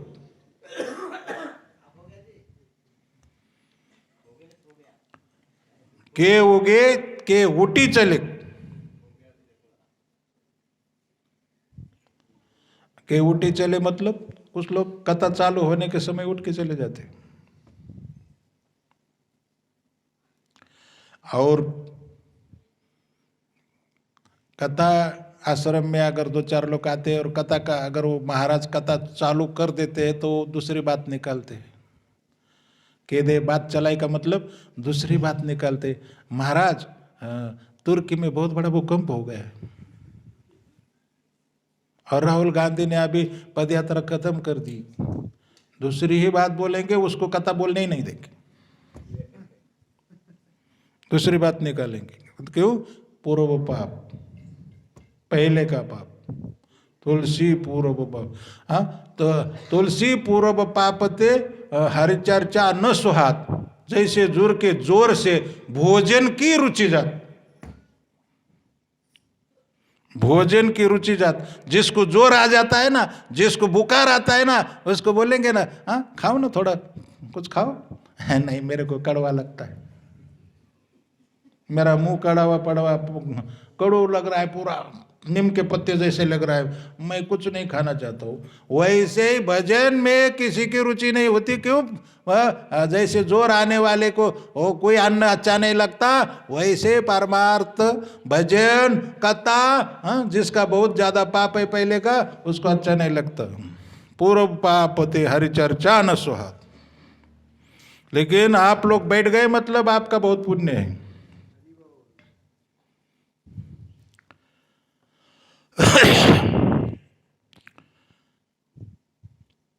जो नहीं करही राम गुण गाना, जिय सुदादुर दादुर जिय समाना। जिसकी जीव हरि का गुणगान नहीं करती, वो संत किधर गए?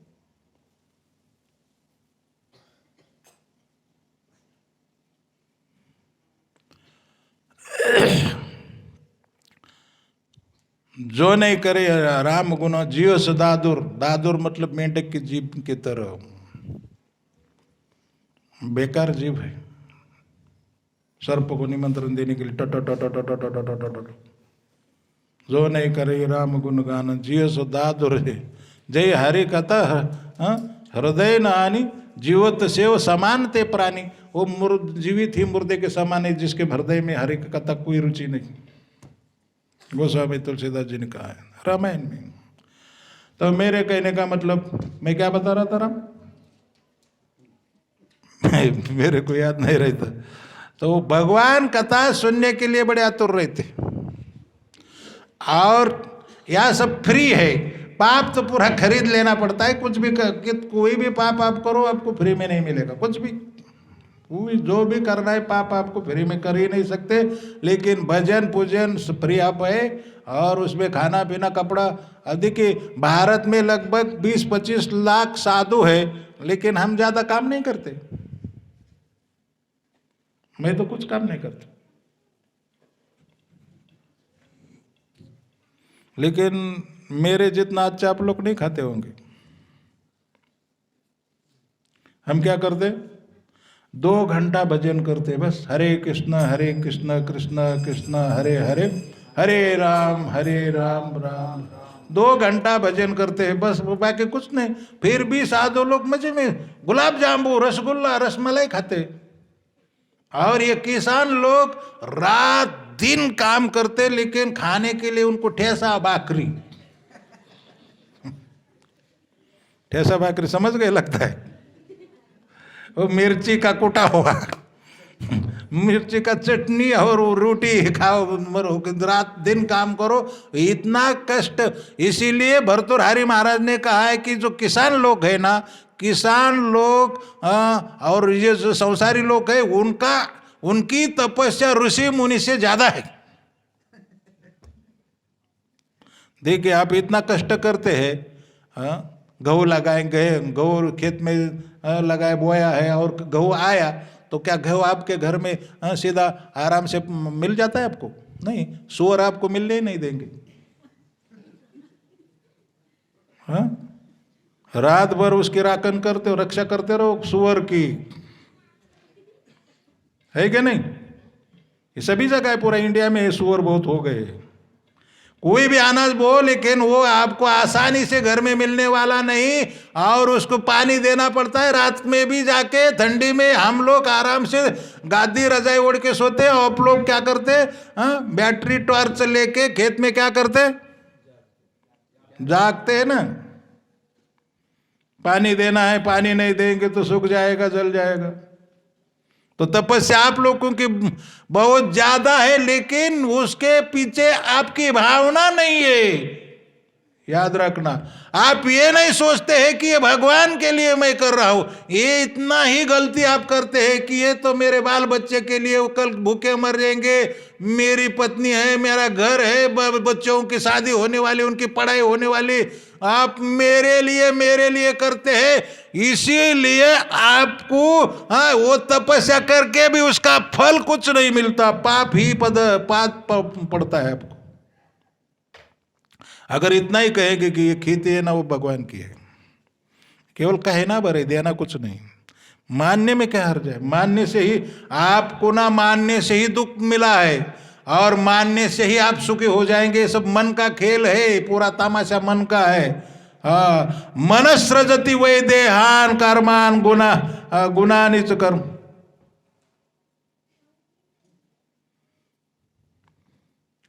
ये धक्का मार रहा है मेरे को पीछे से, मैं तो तंग आ गया, मैं सो गया होगा ही, इसीलिए इसको पता ही नहीं कि डुल के खा रहा है।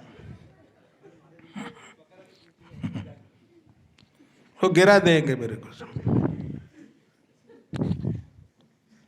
क्या बता रहा था?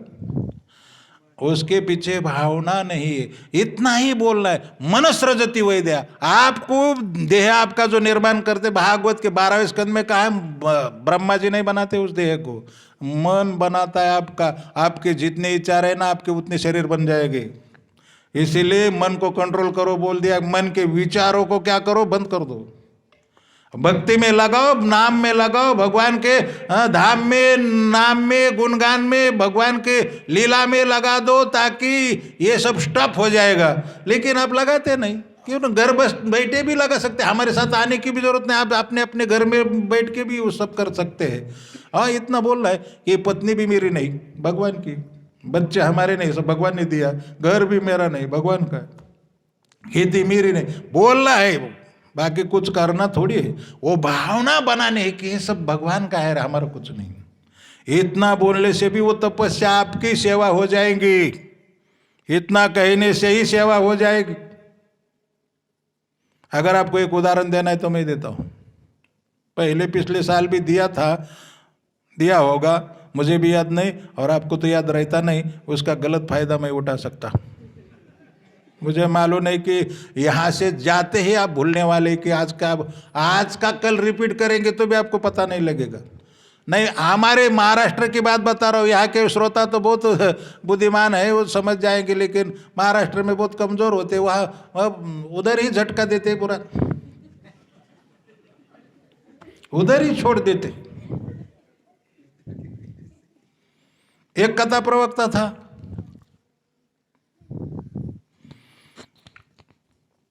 और वो बचपन से कथा प्रवक्ता नहीं, एक भगत था, बचपन से कथा सुनता था। अब 80 साल का बुढ़ा हो गया, फिर भी कथा ही सुनता था। उसका एक लड़का था, वो लड़का किसी कारण से उनको बुलाने के गए, तो कथा में बैठे थे। बोले, पिताजी घर चलिए, काम है, मेहमान आए, आपको बुलाए। बोले, अरे जाओ, मैं अभी सुन रहा हूँ, बाद में आता हूँ। बड़े तल्लीन हो गए और पीछे से आ गए। उस समय कथा में ये चल रहा था, विषय ये था, ईश्वर सर्वभूतानां हृदयेषु अर्जुन तिष्ठति ब्राह्मण सर्वभूतानि यंत्रारूढ़ानि माया। भगवान सबके हृदय में है और वो सबको नचाते हैं। ब्राह्मण सर्वभूतानि यंत्रारूढ़ानि माया, ऐसा भ्रमित करते हैं, घुमाते हैं, यंत्र जैसा। ईश्वर, उसने इतना ही याद किया कि ईश्वर सबके हृदय में है। घर में आया, दुकान पर, वो दुकान था, दुकान के बाहर चावल रखे थे और एक गाय आ गई, वो चावल खाने लगी, उसने खाने दिया। वो चावल खा रही गाय, उसने में बूढ़ा आ गया। अरे बोले, मूर्ख, ये गाय इधर चावल खा रहे तो क्या कर रहा है? बोले, मैं जब आप कथा में आया था, आप सुन रहे थे, तो उस समय मैंने सुना कि भगवान सबके हृदय में तो गौ माता है, उसमें तो सभी देवी देवता होते, तो क्या उसमें हृदय में, उसके हृदय में भगवान नहीं है? बोले, तुमने कथा के बाद घर में लाई? तुमने कथा के बाद घर में लाई? अरे वो वहां ही छोड़ना होता है, कथा के बाद उधर ही छोड़ के आना, इधर नहीं लाने का घर में, नहीं तो दिवालिया हो जाएगी, दिवाला निकाल देगा साला तो मेरा, भूखा मरना पड़ेगा, गाय को खिलाएगा पूरा दुकान तुम। तो वो आइडिया है उनकी, वही छोड़ो, वो वहां घर में साथ में हृदय में नहीं ले जाते, हम लोग वही छोड़ देते हैं सब। तो वही सब वो प्रॉब्लम है। तो मेरे कहने का मतलब वही, मैं एक उदाहरण आपको बता रहा था कि एक जामात था छोटे गांव में। बड़े हमारे इधर पाटिल लोग होते, पाटिल यहाँ जैसे पटले होते हैं ना, और पाटिल तो गांव के मुखिया को बोला जाता है ज़्यादा करके, उसका जामात था।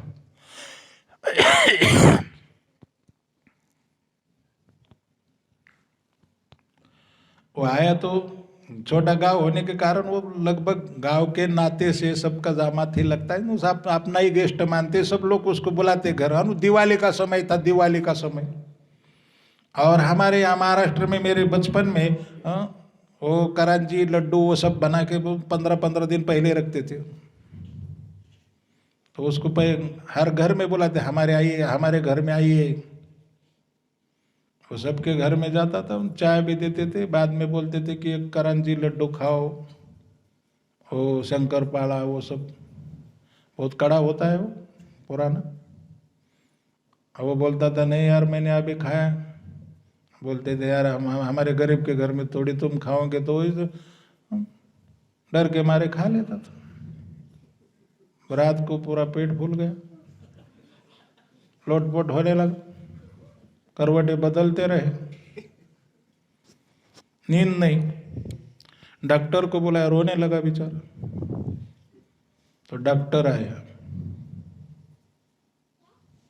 और डॉक्टर ने वो बोले, दही है क्या? दही लाओ। दही लाया, उसमें अजवाइन, काली मिरी और काला नमक, वो सब मिलाकर, कुल मिलाकर कोई दवाई बनाई और बोले, एक कटोरा, बोले खाओ। तो वो भड़क गया, बोला, साले तेरा थोबड़ा ही तोड़ लूँगा मैं। बोले, क्यों? सुबह से खा खा के तो ये हुआ है।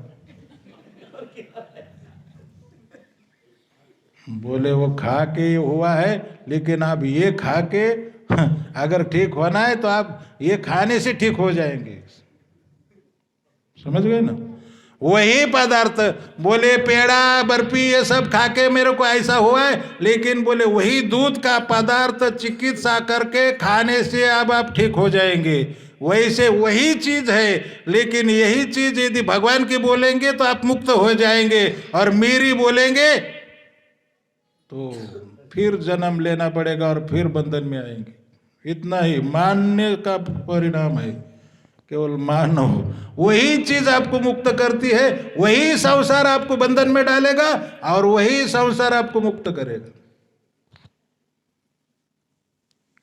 लेकिन आप समझ जाएंगे तो, नहीं समझेंगे तो सुनते रहो। वो बुढ़े जैसा गता घर में काय को लाई। तो मैं ये बता रहा था कि वर्णानाम अर्थ संज्ञानाम रसानाम छंदसाम पी। छंद तक तो हम गए। छंदसाम मंगला नाम च करता रहो, इसको मंगल बना दीजिए। ये मंगलाचरण 3 प्रकार का होता है। मंगलाचरण 3 प्रकार का होता है, आशीर्वादात्मक, वस्तु निर्देशात्मक और नमस्कारात्मक। एक आपने इष्ट की वंदना की जाती, उसको भी मंगलाचरण बोलते हैं। वस्तु निर्देश मतलब ग्रंथ में क्या लिखा जा रहा है, क्या वो किस वस्तु का वर्णन किया जा रहा है, उसको वस्तु निर्देशात्मक मंगलाचरण कहते हैं। और आशीर्वाद, अपने इष्ट को आशीर्वाद मांगा जाता है, उसको आशीर्वादात्मक मंगलाचरण कहते हैं। 3 प्रकार। मंगला नाम च करतारो वंदे वाणी विनायक। उस भगवान गणेश जी को और वाणी को, वाणी की दैवताम सरस्वती की वंदना गोस्वामी ने पहले श्लोक में की है, और बाद में वंदे बोध्यमयम नित्यम गुरुम शंकर रूपिणम या मिश्रित युवकरूपी चंद्र सरोवत। आप लोगों को पूरा रामायण पाठ है, इसलिए बहुत ज़्यादा बताने की जरूरत नहीं। शिव जी की वंदना है, पार्वती की वंदना है, सबकी वंदना के वंदे कवीश्वरो कपीश्वरो विशुद्ध कवीश्वर वाल्मीकि जी और कपीश्वर हनुमान जी की भी वंदना की, भगवान राम की, सीता की 7 श्लोकों में वंदना की है। तो मेरा कहने का मतलब ये है कि वाल्मीकि रामायण में तो लोगों को ही कथा बताते हैं, भगवान राम सुनते हैं। तो राम मतलब भगवान कथा सुनते ही है। तो प्रभुपाद जी का मैं उदाहरण दे रहा था। प्रभुपाद जी ने अमेरिका में उनके लिए बहुत बड़ा हॉल किया और बहुत प्रचार भी किया, लेकिन पब्लिक नहीं आई क्योंकि वो फ्री था। अगर प्रभुपाद बोलते वही टिकट लगाते तो लोग आ जाते, क्योंकि टिकट लगाने से अमेरिका के लोग सोचते हैं कि बहुत अच्छा प्रोग्राम होगा, फ्री में कोई जाता। और वहाँ प्रसाद भी रखा था, भोजन प्रसाद फुल फिस्ट रखा था, लेकिन उसके लिए भी कोई नहीं आया। तो प्रभुपाद जी को शिष्यों ने बताया, हमने प्रयास किया प्रभुपाद जी, लेकिन कोई आया नहीं, हॉल खाली रहा। प्रभुपाद जी बोले, हॉल खाली कहाँ था? जब मैं प्रवचन दे रहा था तो खचाखच भरा था। बोले हमको तो कोई दिखाई ना भरे। बोले नारद जी आए थे, ब्रह्मा जी आए थे, शिव जी आए थे, सभी 33 करोड़ देवता सुन रहे थे, तुमको दिखाई नहीं दिया?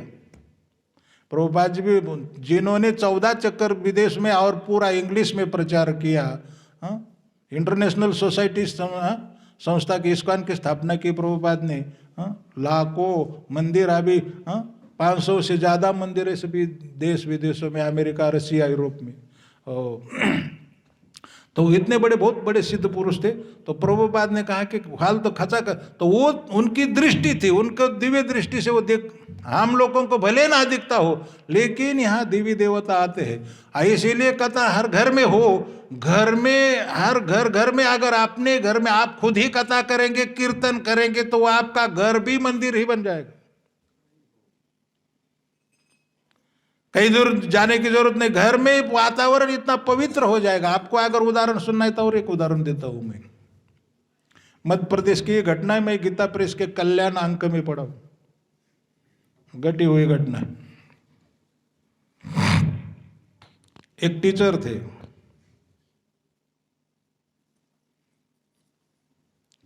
मध्य प्रदेश में, और बहुत सात्विक थे। 3 बजे उठते थे, सुबह 3 बजे उठते थे। और स्नान करके भगवान का अभिषेक, मंगल आरती और नाम जप करते थे। बहुत गीता भागवत का अध्ययन करते थे, रामायण के अध्ययन करते थे, और बहुत ही उस घर में पूरा मंदिर जैसा वातावरण तैयार हो गया। लेकिन कालांतर में उनकी वहाँ से बदली हो गई, दूसरी जगह चले गए, दूसरे गांव में। और उनके जगह पर एक ऐसा टीचर आ गया, वो सब कुछ करता था। मांसाहार करना, शराब पीना, पत्ते खेलना, मटका लगाना, जो भी मटका गुटका सब, और कोई कितना भी समझाए तो भी वो मानता नहीं था। एक बार तो डॉक्टर ने उसको बताया कि भाई अभी ये छोड़ो नहीं तो मर जाओगे। वो बोला चुप रहो, तुम तुम्हारा काम करो, हम हमारा काम करते हैं। डॉक्टर को उल्टा बता दिया, उल्टा।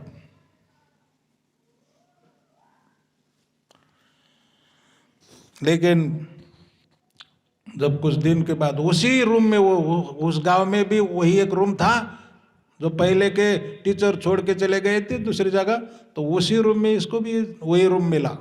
उस रूम में रहने के कारण 15 दिन में कंठी माला पहन के जप करने लगा।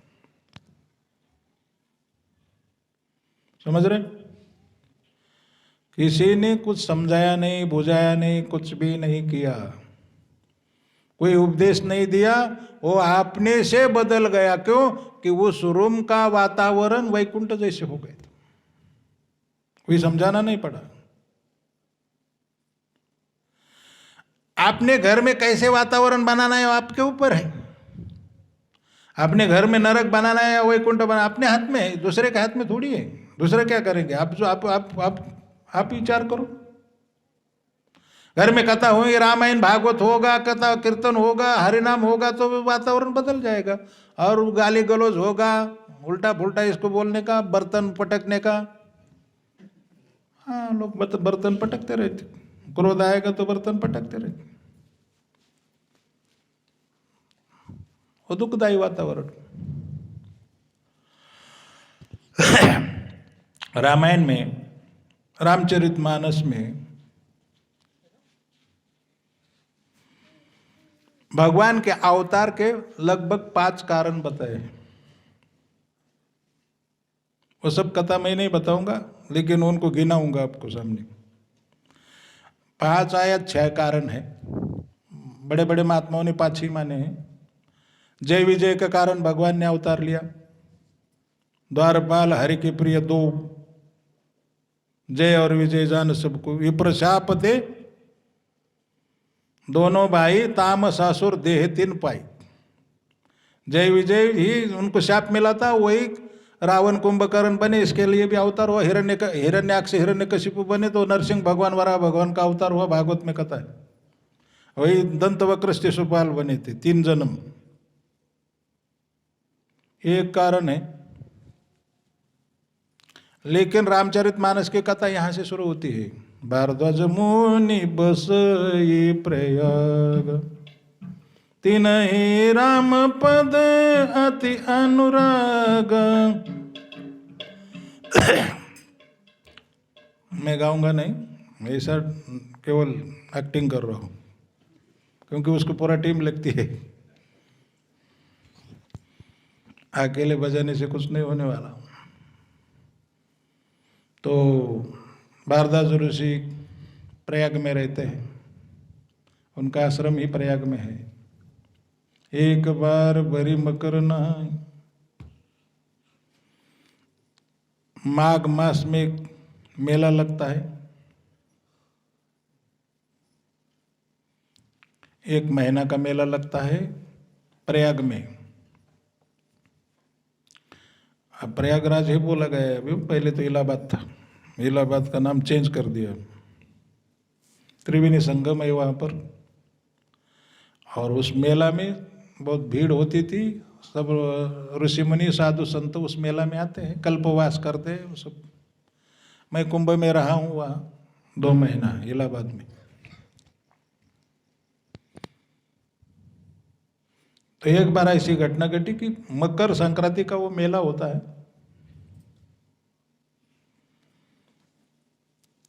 मेला खत्म हुआ तो ऋषि मुनि जाने लगे, अपने अपने आश्रम जाने लगे। लेकिन यज्ञवालिक ऋषि जो थे, यज्ञवालिक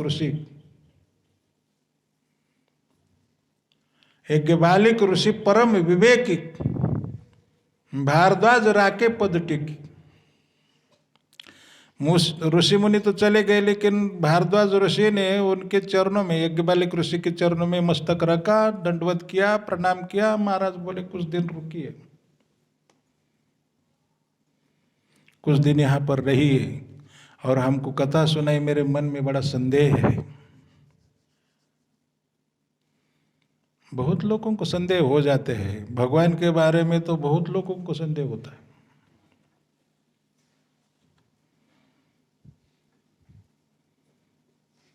एक आदमी भगवान को बोला, भगवान मेरे को 500 रुपया मिलेंगे तो मैं आपको 500 रुपया का प्रसाद चढ़ाऊंगा। देखिए चिटिंग, 500 रुपया मिलेंगे तो 5 रुपया का प्रसाद चढ़ाऊंगा। तो दूसरा बोला, पहले क्यों नहीं चढ़ाते? बोले नहीं, मैं चढ़ाऊंगा पहले तो भगवान ने 500 रुपया नहीं दिया तो मेरा 5 रुपया बेकार गया। उसका विश्वास नहीं, संदेह। तो उसको 500 रुपये मिल गया तो भी देना नहीं चाहता था 5 रुपये। सोचा कि भगवान ने दिया होगा क्या अपने नसीब के कारण मिला होगा, मेरे प्रारब्ध में ही होगा तो मिला होगा। लेकिन बाद में ये मन में आया कि शायद भगवान ने दिया होगा तो भगवान नाराज हो जाएंगे, लेकिन 5 रुपया देना नहीं चाहता था। तो भगवान के और उसके बीच में एक रेखा खींची। बोले भगवान, रेखा के उस पार जो पड़ेगा वो आपका, और इस पार जितना पड़ेगा वो मेरा। और ऐसे ढंग से फेंका कि 1 रुपया ही उधर चला गया, 4 इधर रह गए। बोले भगवान, कितने आप संतोषी है, अल्प संतोषी, और कितने दयालु है, अपने लिए 1 ही रुपया और मेरे को 4 लौटा दिए। उसके पीछे दूसरा था, वो और ज्यादा चतुर था, बहुत होशियार था। उसने तो रेखा को ही मिटा दिया। वो बोला भगवान तो ऊपर रहते, रेखा की क्या जरूरत है, भगवान तो ऊपर रहते। मेरी सब संपत्ति मैं ऊपर फेंकता हूं, जो ऊपर जाएगा वो लेंगे भगवान, जो नीचे आएगा वो सब मेरा। देखो ये मूर्ख का काम। अब वो ऊपर जाएगा क्या? वो जितना जेब में पैसा था ऊपर फेंक, वो पूरा नीचे आ गया। अब नीचे आया तो बोला भगवान बहुत ज्यादा दयालु है, उसको तो कम से कम उसका रुपया लिया, मेरा तो कुछ भी नहीं लिया आपने, मेरा पूरा का पूरा ही लौटा दिया। धन्यवाद भगवान, थैंक यू फॉर दिस, आभारी। ऐसे लोग हैं चिटर, भगवान को भी ठगाना चाहते, भगवान को नहीं छोड़ते, हमको क्या छोड़ने वाले।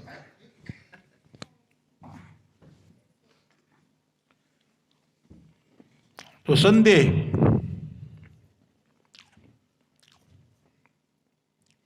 भारद्वाज ऋषि प्रश्न करने लगे कि मेरा संदेह है। राम कवन प्रभु पूछे हो तो, देखिए राम कौन है ये पूछ लिया। कहो नाथ, हाँ कहो कृपा नदी बुझाओ मोई, मुझे समझाई राम कौन है। अब इनको संदेह है क्या? भारद्वाज ऋषि को कोई संदेह हो सकता है? भारद्वाज ऋषि को कोई संदेह, लेकिन बोले कि मेरे को बहुत संशय। नाथ एक संशय और मोरे, करगत वेद तत्व सब तोरे। वेद का तत्व आपके करगत है, मतलब ऐसे है, जैसे आंवला होता है ना, हाथ पर रख देंगे तो पूरा दिखाई देता है, वैसे तत्व को, वेद के तत्व को पूरा आपके करगत है, आप पूरा जानते हैं, शास्त्र की बात आप पूरा जानते हैं। और मेरा एक संदेह है, पूछो तो सो मोही लागत भय लाजा। मैं पूछना चाहता हूं लेकिन मेरे को भय लग रहा है और लज्जा आ रही। समझ गए? लज्जा क्या है? मान लिया आप में से कोई मेरे को प्रश्न पूछने लगा, हाथ ऊपर उठाया, बोले महाराज मेरा एक प्रश्न है। तो पूछते समय बहुत सीधा, जल्दी कोई नहीं पूछना चाहता, लज्जा आती। क्यों? अरे क्या पूछ रहा है, पागल है। ऐसा थोड़ी होता है, ऐसा लोग बोलेंगे इसीलिए लज्जा आती है। या तो दूसरा, इतना बड़ा विद्वान संत है ये भी हमारे गांव का, और इसको ये भी पता नहीं राम कौन है, ये भी पता नहीं, इसीलिए लज्जा आती है। और भय किस कारण?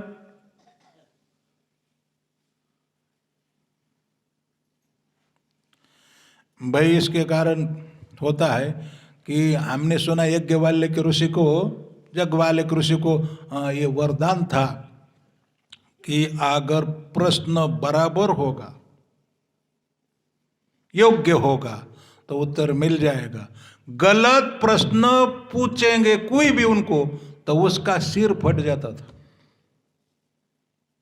समझ में?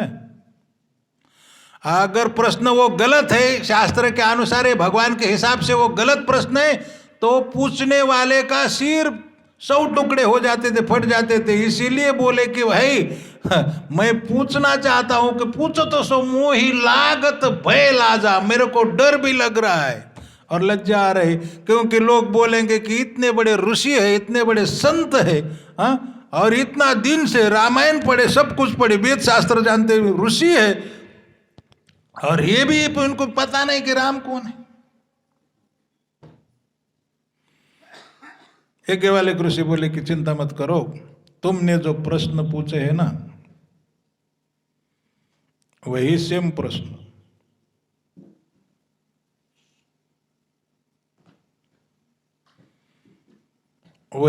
प्रश्न सती ने, भवानी ने, पार्वती ने शिव जी को, शंकर जी को पूछे थे। मेरे को कहा है कि यहाँ एक बात चल रही थी कि आप शिव पुराण की कथा करो, मुझे बोल रहे थे। अभी इस संप्रदाय में क्या होता है कि वो जैसे डॉक्टर होते हैं ना, वो अलग अलग स्पेशलिस्ट होते हैं। दांत का स्पेशलिस्ट अलग, कान नाक कान का अलग होते हैं ना, अलग अलग स्पेशलिस्ट होते हैं। सर्जन, सिविल सर्जन, ऑपरेशन करने वाले, एमडी, अलग का अलग होते। वैसे इसमें भी कुछ लोगों ने कुछ ही ग्रंथ का अध्ययन किया हुआ रहता है, और दूसरे ग्रंथ की कथा क्या करेगा। मैं तो अल्पज्ञ हूँ, मैं तो पढ़ा लिखा भी नहीं, कभी स्कूल में नहीं गया। स्कूल में गया, कॉलेज में गया, लेकिन पढ़ाने के लिए गया, पढ़ने के लिए नहीं।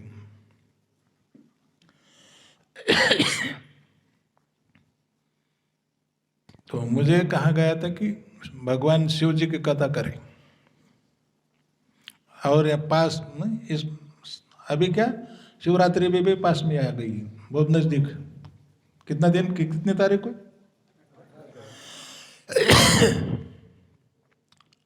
और BL पटले जी का भी विचार था कि शिव जी की कथा रखें। मैं शिव जी की कथा कर सकता हूँ, मेरा ऐसा बुद्धि दिया है भगवान ने मेरे को कि एक ही विषय पर बहुत लंबा बोलने की। छोटी सी कथा को भी मैं 7 दिन कर सकता हूँ, बता सकता हूँ कि शिव पुराण नहीं, शिव महापुराण है। तो वही बात आप यहाँ आ गई। तो मैं पहले आपको बोल रहा था, अगर आप रामायण पूरा मेरे से सुनना चाहते तो भी मैं रामायण बताऊंगा।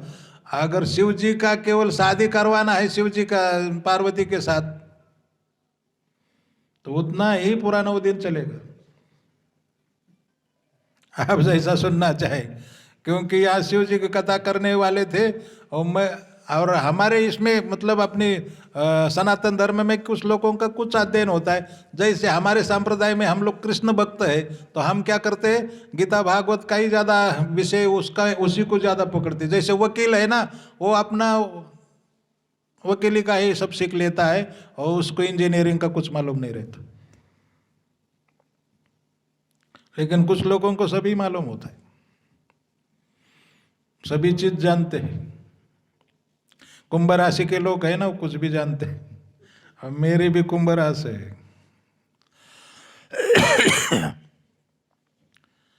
तो कहने का मतलब मेरा जो विषय है गीता भागवत का ज़्यादा है, लेकिन राम कथा भी करता हूँ और प्रसंग आने पर कोई भी कथा कर सकता हो।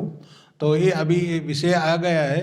हाँ, तो ऐसे ही प्रश्न की ने भवानी।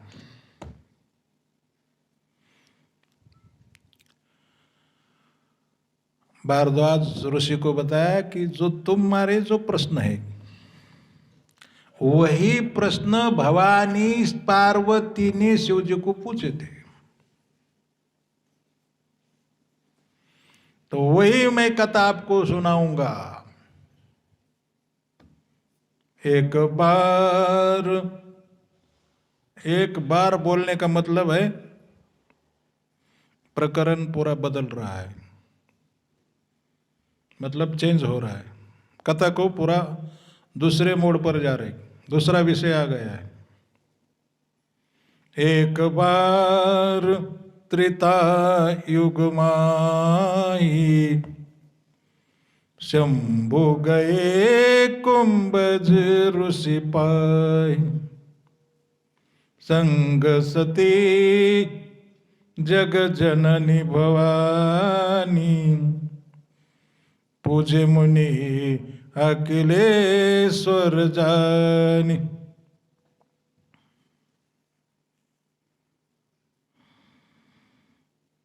हमारे यहाँ और एक गेस्ट भी आए हैं, BL पटले गुरुजी के साड़ो भाई। सरनेम क्या? वो भी प्रवचनकार है। 5 मिनट वो बोलेंगे और एक कथा कल होंगी सती की, जो सती का चरित्र है कल होगा। वो भागवत में आया, शिव महापुराण में आया। भागवत में 4 स्कंद में सेम कथा है और गोस्वामी ने यहाँ पर भी रामचरितमानस में भी उसको लिया है सती का चरित्र। तो वो प्रवचन प्रवक्ता है MD जी। क्या बोले? टेमरे का आइए 2 मिनट आइए।